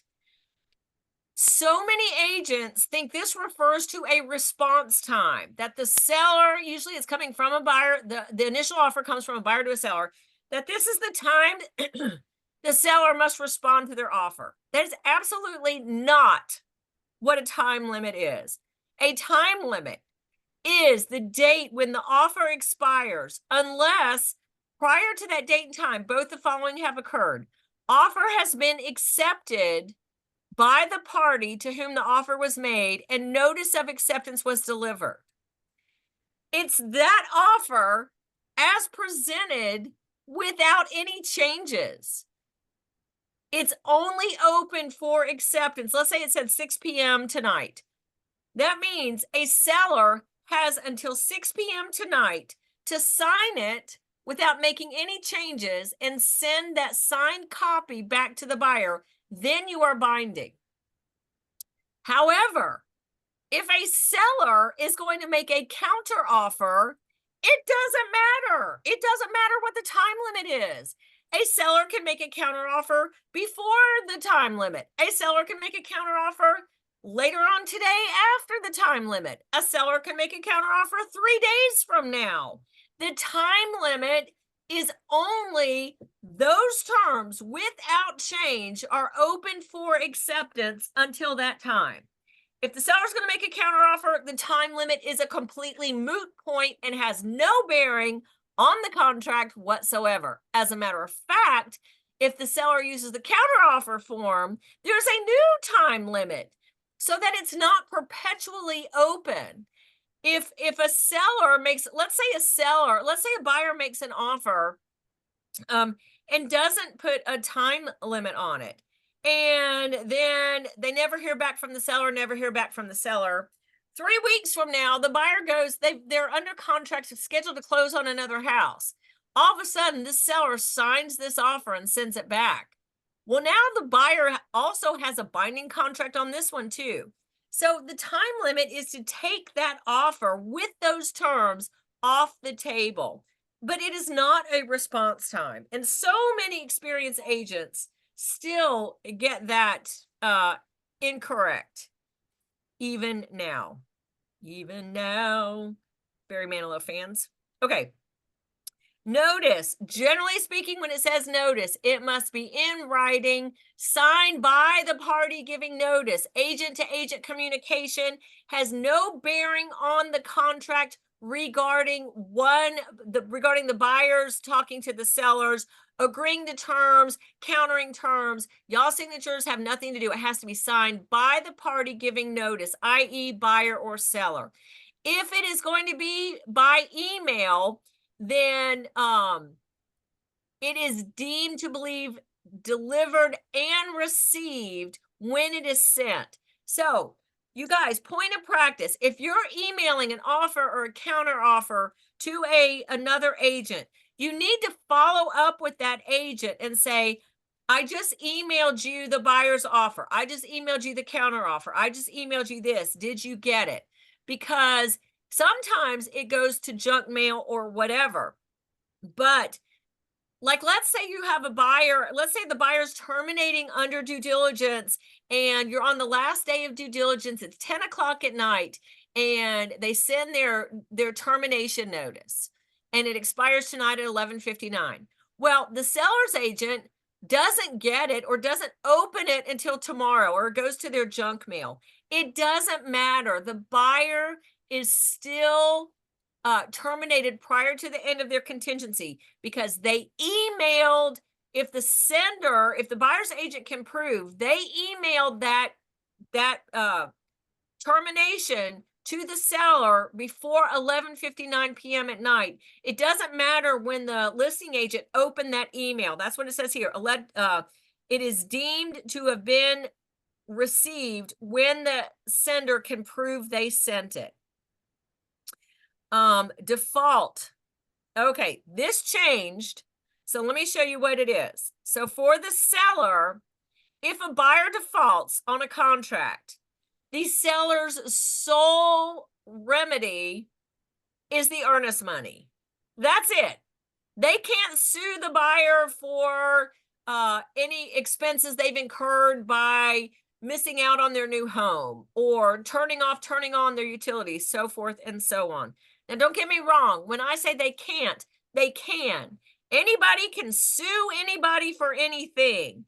But what their attorney is going to argue is when you sign this purchase and sale agreement, you agreed that you would take the earnest money as liquidated damages only. Now, look at this. This changed. This is the July version coming out. Mid-year revision. Remedies for the buyer. If the seller defaults on the contract, the buyer may either, one, seek specific performance of this agreement. That means they go to court and a judge decides it's not money, it's going through with the contract. A judge says, okay, seller, you have to honor this contract. So buyers, if you're buyer's agents, if your buyer's going to do that, you need to do it quickly. And it puts what's called a lis pendens on so that it prevents the seller from selling the house to somebody else. So that's one remedy. Second remedy, the buyer can terminate this agreement and get their earnest money back. It says, terminate this agreement upon notice to the seller and holder, in which case all earnest money, deposits, and other payments buyer has paid toward the purchase of the property shall be returned to the buyer following the procedure set forth elsewhere. And this is brand new in mid-year. And buyer may pursue any other remedy available at law. That means if the buyer can sue the seller for quote unquote actual damages. Any costs they have incurred by the seller defaulting, failing to close by default, they can pursue them legally for those expenses. So that's brand new in coming out in July. That's a pretty big change. Risk to damage a property. Basically, the property seller has to provide the property in substantially same condition at closing as it was on the offer date. If it is destroyed or substantially destroyed by a weather incident or vandalism, this is what happens in the time frames. You can either terminate or the seller can bring it back.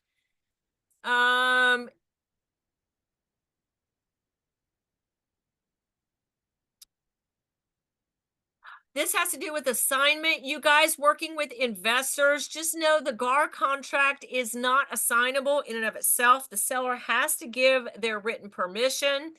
And not only can it not be assigned, you guys working with investors, it can't be listed in any MLS service without the seller's written permission. There are some special stipulations there, and commission must be paid by the assignor, owed by the assignor. Okay, extension of deadlines. This one's important. No deadline under this agreement shall be extended by virtue of it falling on a Saturday, Sunday, or federal holiday, except for closing. That means if your financing contingency time frame ends on a Saturday, it ends on a Saturday. If your whatever ends on a Sunday or federal holiday, it ends on a federal holiday. It says except for closing. This only comes into play if, number one, you don't look at a calendar, or number two, you use an 8-day unilateral extension. It only comes into play if your original closing date is on a Friday. If your original closing date is on a Friday and you use an 8-day unilateral extension, 8 days from Friday is a Saturday. You cannot close, according to this, you can't close on a Saturday, Sunday, or federal holiday. According to this, the deadline, the closing date automatically gets moved to the next of business day for closing. So if your original closing date's on a Friday, you use the 8 day. 8 days from a Friday is a Saturday. Can't close Saturday. Next day is Sunday. Can't close Sunday. So the next day would be that Monday. If that Monday's a federal holiday, then you're closing Tuesday. So just know the only way to prevent that is look at a calendar, and when you guys are scheduling closings and the binding under GAR, do not close on a Friday.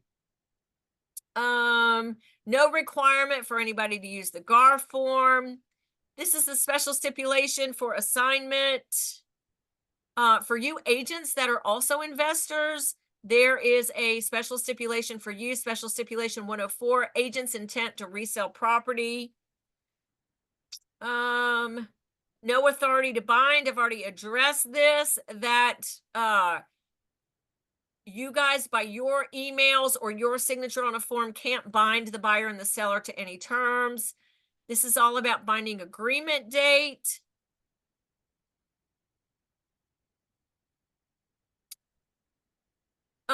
Basically, this section, what this section here says is the amendatory clause in an FHA or VA exhibit controls.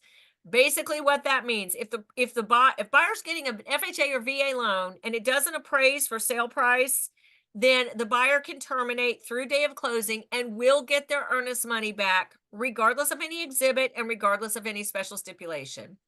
This is what survives the contract, meaning after closing, the parties are still obligated to these issues: commission, warranty of title, all written representations of the seller, buyer's indemnification obligations, if the property is condemned, attorney's fees, their responsibility to prorate property taxes, that new section we talked about on devices and fixtures, liability for not removing items that the seller said they would remove, any obligations the parties said they would agree survive closing.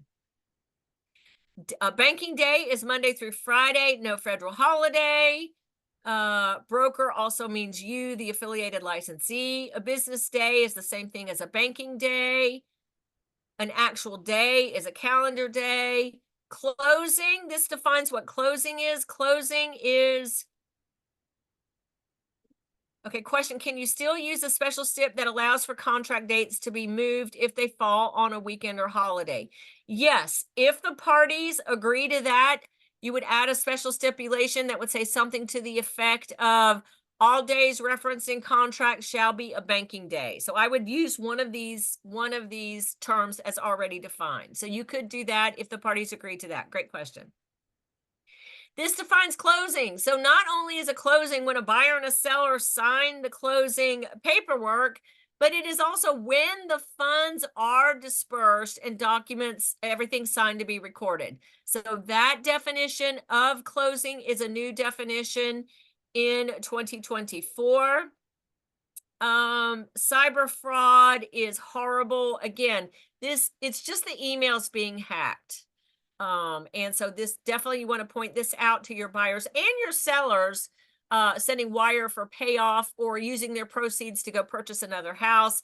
You want to make sure your public verifies the wire instructions, not from the information they received with the wire instructions, but go to Google and look up the closing attorney and call them with third-party information.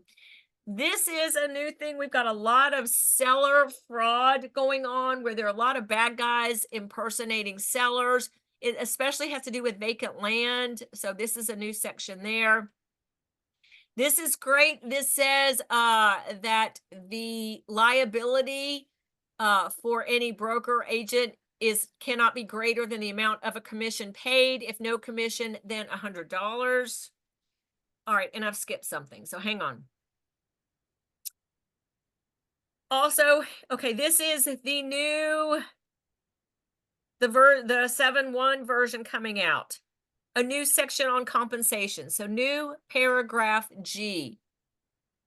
The term compensation, as used in this agreement, shall mean the compensation to be received by the broker for performing real estate brokerage services in this transaction.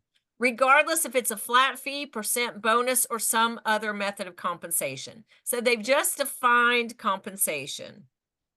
All right, and then exhibits are referenced here. 2 other lines.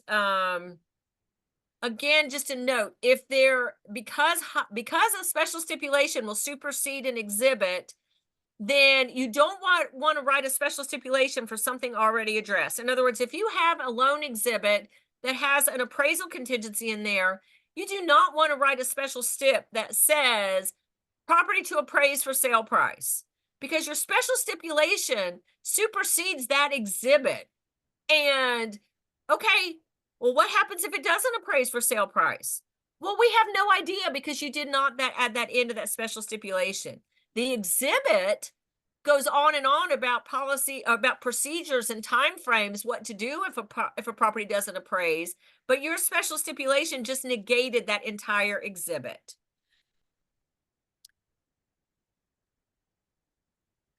Okay, okay, great. All right. And then everybody signs it, and that's it. All right, you guys, let's move on. I've got some other handouts that have underlines. As I mentioned, if anybody has additional questions, you are more than welcome. I will spend as much time with you as you would like, but I want to cover the new forms.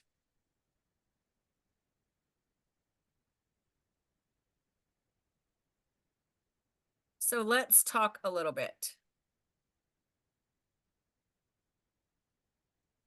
This is a form also in those handouts from a title company about seller fraud. That's rampant right now, which is crazy. I've shown you that. I've shown you that. All right. ABCs of agency have shown you. Mid-year changes. Okay. Let me show you a couple things. Oh, there's the 2 new forms. Okay. Sorry. Let me catch my breath. So let me stop this. Let's talk for a minute, and then I'll show you the forms. Okay. NAR settlement. It has been passed preliminarily by the courts. I've already talked about that. Okay. The biggest things in the NAR settlement. The biggest thing has to do with an NAR member MLS service. The NAR member MLS service can no longer show a co-op fee anywhere in their system. There can't be a field that shows a co-op fee. It can't be in private remarks. It can't be in public remarks, and it cannot be a document attached to the listing. So you know how you attach like the seller's property disclosure or community association disclosure? You cannot attach instructions to closing attorney or any other form. It cannot be addressed. Co-op commission cannot be addressed. So co-op commission is commission coming from the seller's broker to the buyer's broker. That cannot be addressed anywhere on an NAR member MLS. What's an NAR member MLS? Well, for us in Metro Atlanta, GAMLS is owned and operated, I believe, still by the DeKalb Board of Realtors. So GAMLS is no longer going to have a compensation field. They're no longer going to have a co-op field. Nothing about co-op commission. FMLS, however, is completely independent. FMLS not only is still going to have the co-op fee field. As of right now, I got this information on the 18th, and I have not seen any changes since then.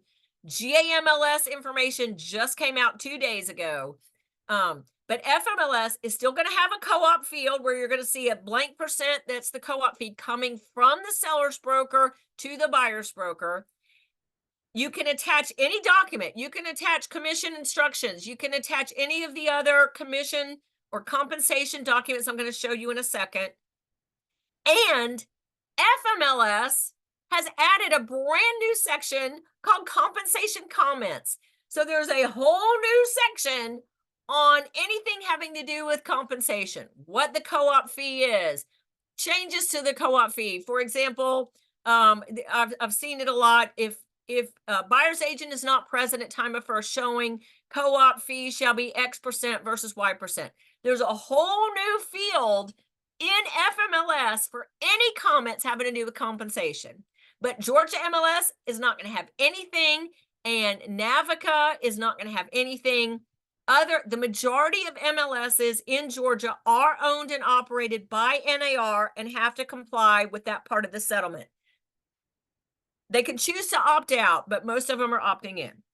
Now, what the NAR settlement does say is it does say that in the NAR MLSs, so in Georgia MLS, so FMLS, no change, free for all, business as normal, nothing changes with FMLS. Georgia MLS, what you can do per the NAR settlement is you can state that a seller is making a concession. You can't say it's broker compensation. So again, compensation is the new word for commission, but a seller concession, we've all dealt with seller concessions. For example, sellers paying closing costs, paying buyers closing costs, that's a concession to a buyer. Another type of concession, just so you understand what it is a seller paying a vendor for a buyer or whatever, I'm sorry, giving an allowance, like a seller used to give a carpet allowance, or that's a seller concession. So in Georgia MLS and any other NAR MLS, the settlement says you can list a seller concession. So how does all that play in? So you can say, a lot of sellers aren't, because it depends on what the offer is, but whatever. You can say, seller willing to negotiate a concession, buyer concession up to $5,000, $10,000, 2% of sale price, whatever. Now, you buyer's agents, just because you see something in an MLS, like a seller concession, like an offer of a home warranty, it is not automatic. You must include it in the purchase and sale agreement for it to be in effect. It's just advertising. They're just saying, so if a seller, so you listing agents, if you have a seller, so let me talk about the concessions first. If you have a seller willing to do a $10,000 seller concession, then you buyer's agents, you need to add that into closing costs or whatever, or them to pay your commission. So it's not necessarily going to buyer's broker's commission. It's just a seller concession, but it has to be in the contract. So Cindy, that's what the difference is between a concession and a buyer's broker's compensation. Now, you listing agents, when you go on your listing appointment and you talk through the whole procedure, on the GAR listing agreement, it has total amount of commission or compensation the seller's paying their broker. Then it has, let me just show you. Then it has the amount that the seller agrees that the buyer can, the seller agrees that their agent can share with a buyer's broker. So this is the 2024 listing agreement. This is the commission section. Total amount of commission the seller pays the listing broker. Seller directs seller's broker to pay or not pay co-op broker a portion of their commission. Nothing obligates them to direct their broker to pay their commission to a co-op broker. In that event, the buyer is responsible for paying the buyer's broker's commission. But if the seller does say, of this total commission I'm paying you, you can co-op, you can pay a co-op broker, here's how much you pay. So for example, this number, if you're doing it as a percent, this number is going to be a bigger number than this. This is the total amount the seller's paying their broker. Their broker is allowed to share a part of that with the buyer's broker. And then this is any exceptions. Separate commission on a lease. So that's normal. The verbiage is a little different. So you listing agents, if you're doing Excuse me, Dana. yes. I'm sorry. Were you sharing your screen? Because if so, Ah, we didn't see it. okay. Thank you. Thank you. I'm I'm circling and going crazy. Here we go. This is the seller's, this is the new seller broker agreement. Seller brokerage. This is the total commission the seller pays their broker. This says the seller does or does not allow their broker to share or co-op part of their commission with the buyer's broker. If so, this is the amount. So this is a bigger amount than this. And then this is any exceptions, any circumstances that could be different, and then separate commission on a lease. So this is not any different. You guys are used to seeing the verbiage is different. Buyer's broker. Oh, where's that?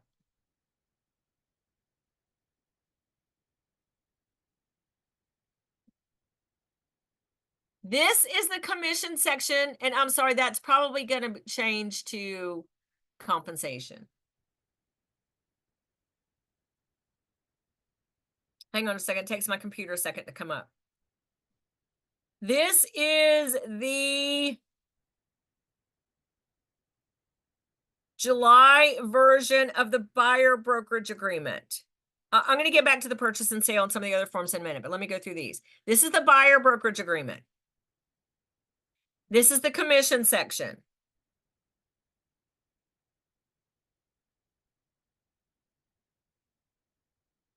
Buyer agree.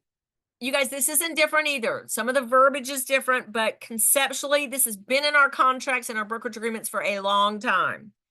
Buyer agrees to pay broker the commission set forth below at the closing of a contract to purchase, as that term is defined, and a contract entered into during the term of this agreement, minus any commissions paid to broker. Is this the right thing?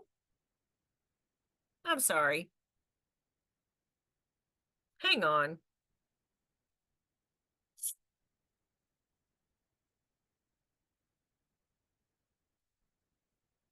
Shoot. I thought I had. Let me go back here. That's the wrong one. Here we go. I apologize. I'm making it even more confusing.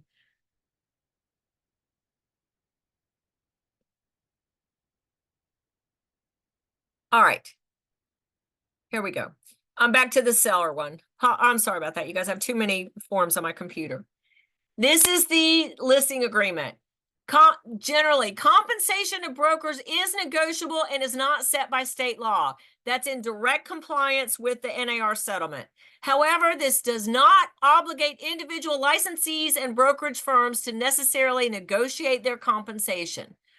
Brokers are allowed to have policies, and it's not required by law to negotiate, but they are negotiable, but we're not required. So then here's the amount. This is the amount the seller pays the seller's broker, total amount.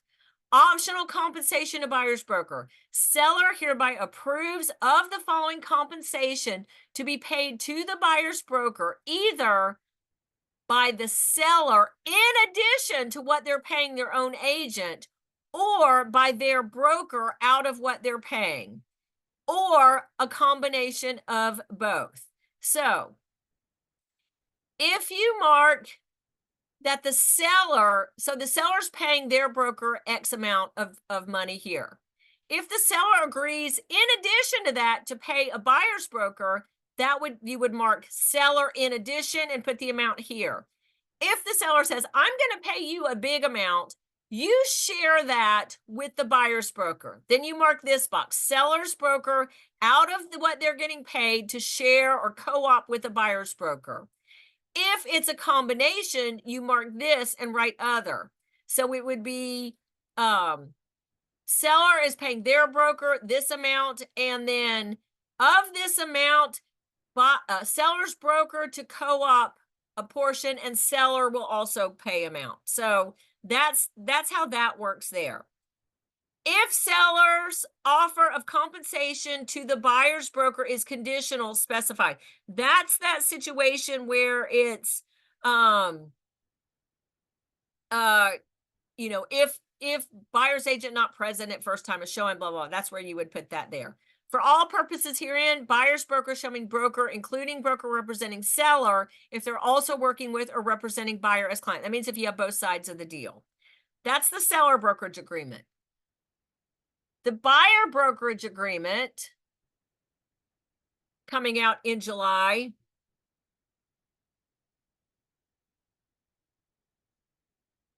No, you cannot. Cindy's asking about compensation paid on the net sale price. You cannot do that in MLS. You cannot reference any compensation to brokers in MLS, period. You would have to do that in one of the other forms I'm going to show you, or in the purchase and sale agreement, but not in MLS. You cannot, you can in FMLS, absolutely. Georgia MLS, Cindy, you cannot reference anything in MLS about compensation. Yes, on the seller brokerage agreement, not put concessions in. Okay, yep, okay. All right, here's the buyer brokerage agreement coming out in July. Here is the compensation section. Again, this phrase, to be in compliance with NAR settlement, compensation of brokers is negotiable and not set by state law. However, this does not obligate, that's us. The second section is from GAR. However, this does not obligate individual licensees and brokerage firms to necessarily negotiate their compensation. Compensation to buyer's broker. Buyer agrees to pay buyer's broker's compensation set forth at the closing. A certain percent of the sale price, a flat fee, or other. You guys, this has been in our buyer brokerage agreements. This is nothing new. This next section, conceptually, has been in our buyer brokerage agreements. It is nothing new. It's worded a little differently.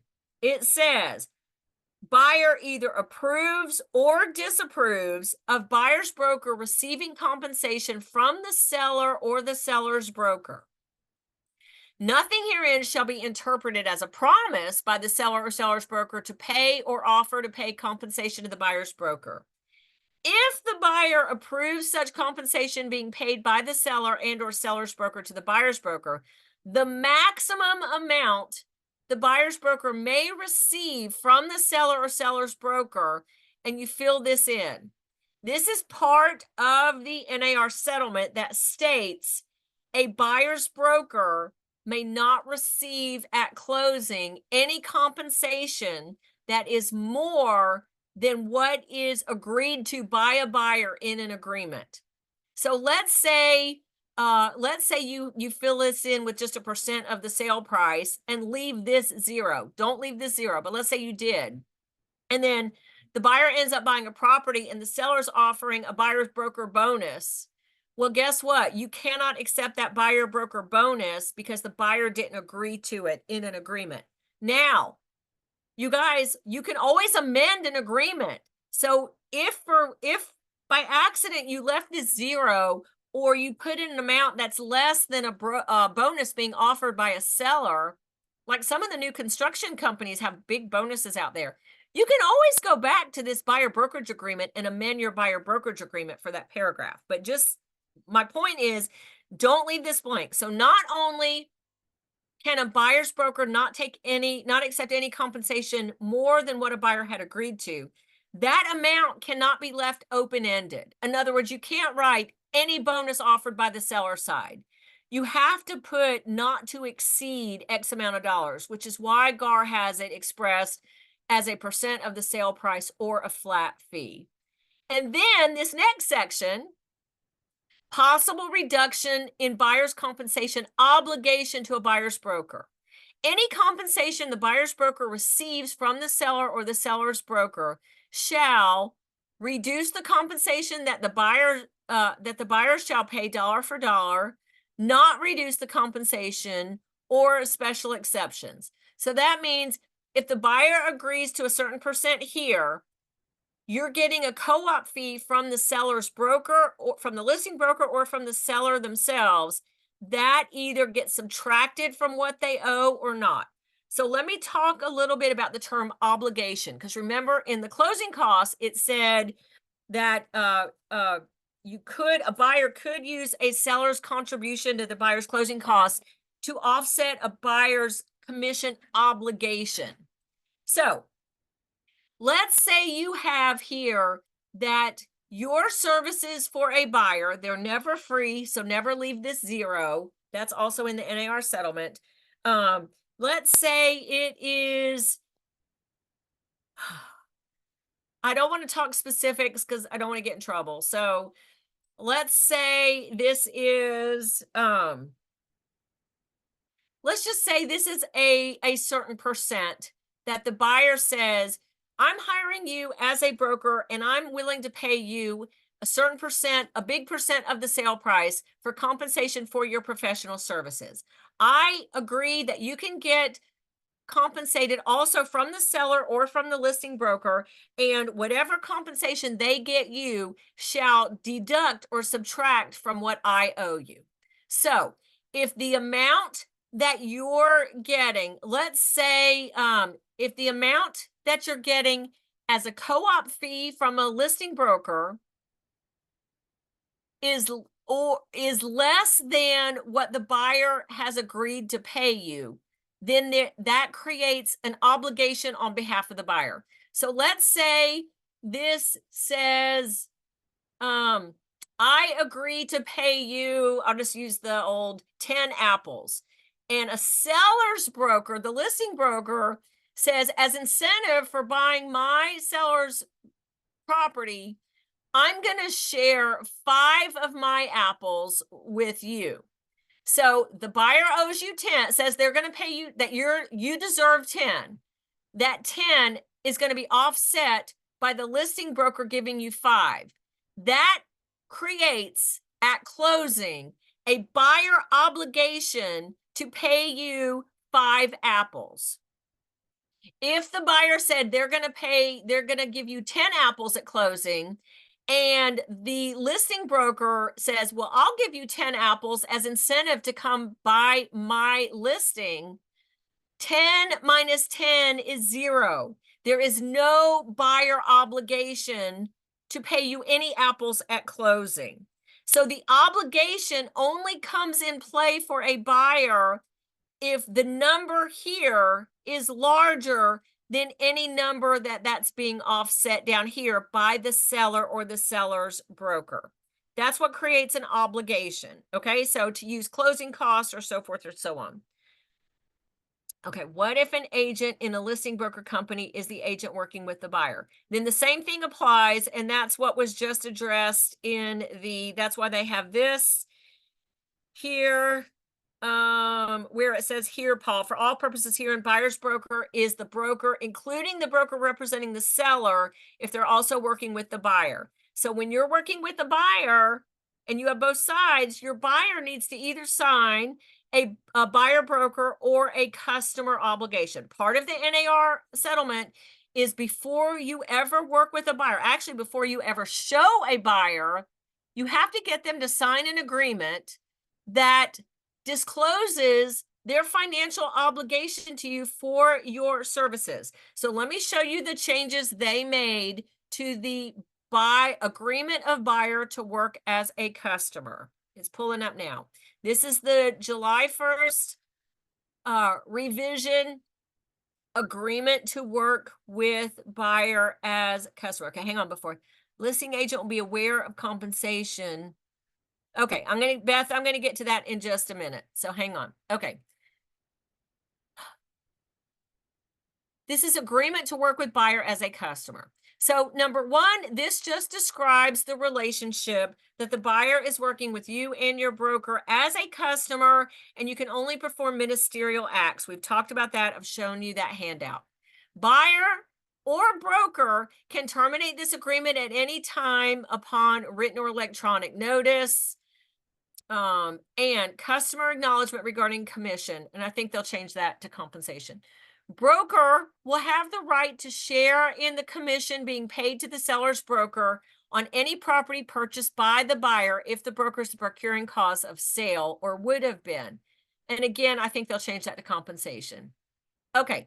Then what they have added in this customer agreement that had not been in the previous one is this whole section on compensation.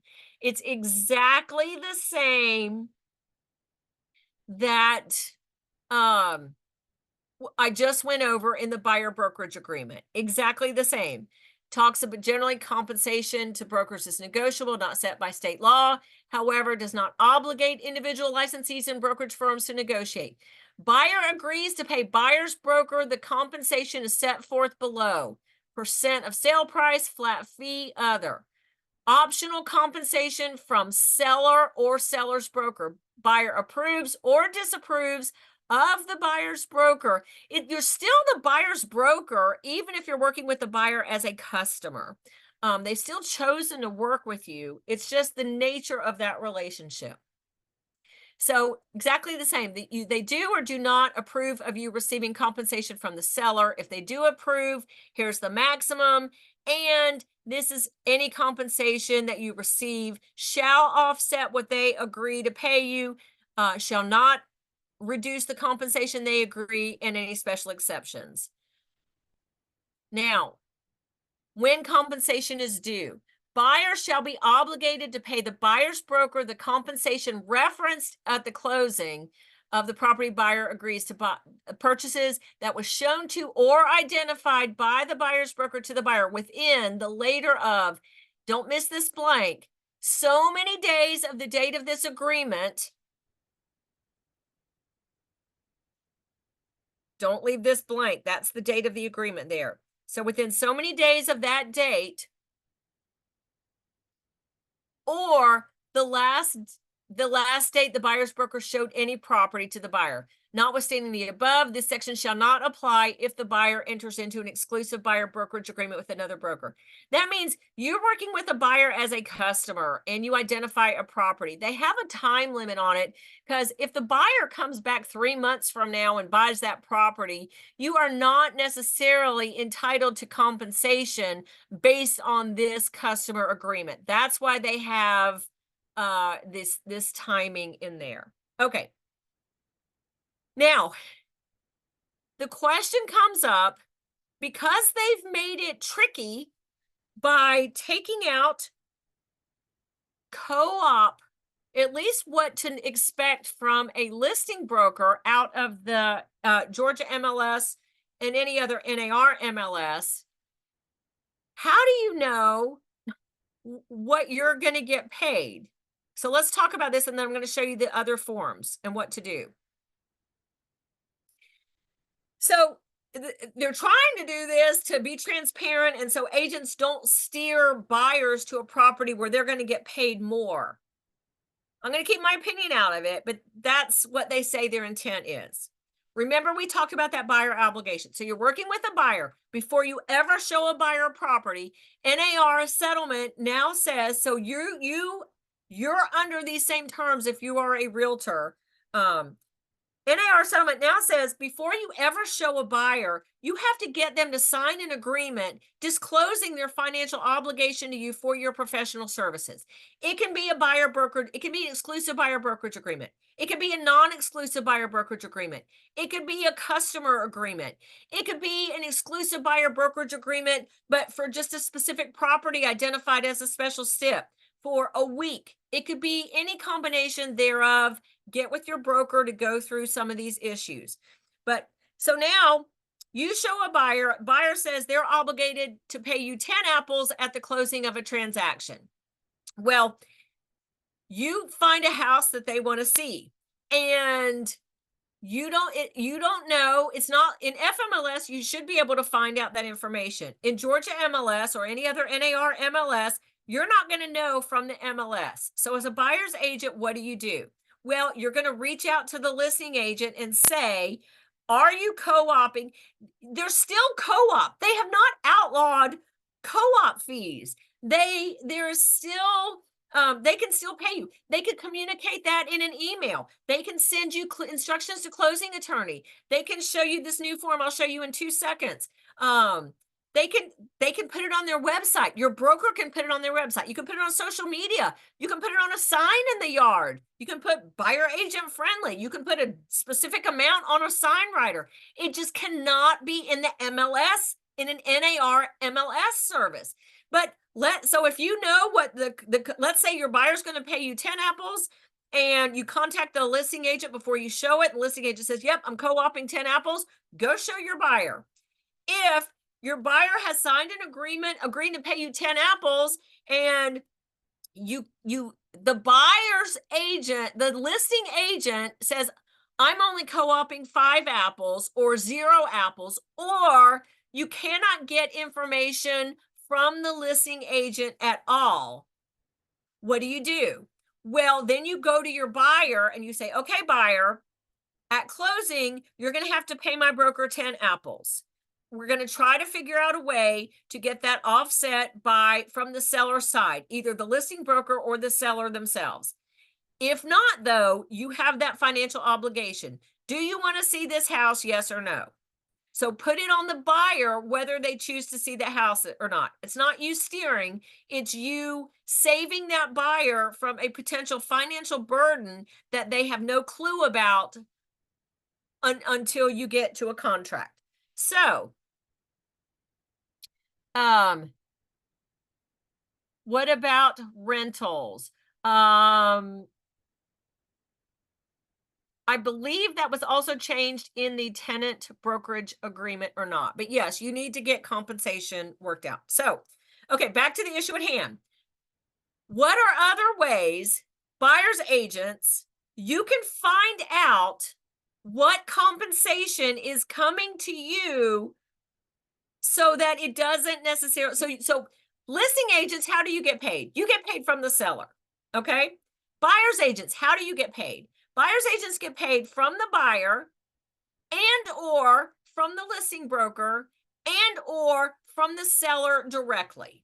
Okay, so from the buyer directly, it's you know that from an agreement signed, negotiated and signed in an exclusive buyer brokerage agreement, a non-exclusive buyer brokerage agreement, or a customer acknowledgement. What do we do about the seller side? Okay, let's look at these other forms. So, well, we already know from the purchase and sale agreement, if a seller is making a contribution to the buyer's closing costs and there's leftover money from what the lender is going to use towards actual prepaids, closing costs, and escrows, if there's a buyer obligation that I defined a little while ago, then the buyer's broker can get paid from the leftover of the seller's contribution to the buyer's closing costs. What are some other ways? All right, let's talk about instructions to closing attorney first. Instructions to closing attorney is how a buyer's broker gets paid from the seller's broker. Always has been. So if a seller pays a seller's their own broker a big pile of money and they say, yes, I want you to share that money with a broker working with a buyer as incentive to get them to come buy my house, then I agree to that. Then this document, instructions to closing attorney, this is the total amount paid from the seller to, oh, let me share. Hang on. I'm sitting here going over it. Let me share it.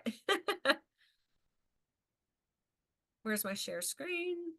Here we go. Share screen. All right. This is the revised instructions to closing attorney as of 7/1. This is the total amount of compensation paid from the public seller to their own broker, expressed as a percent of the sale price, flat fee, or other. This is the amount that the seller's broker, the listing broker, is sharing or co-oping with the buyer's broker. Again, this amount needs to be larger than the amount in number 1 needs to be larger than the amount in number 2, or the listing broker is getting paid nothing.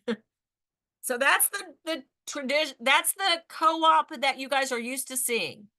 Now, if the seller is paying the buyer's broker, and I'll show you how we get to that, then that amount goes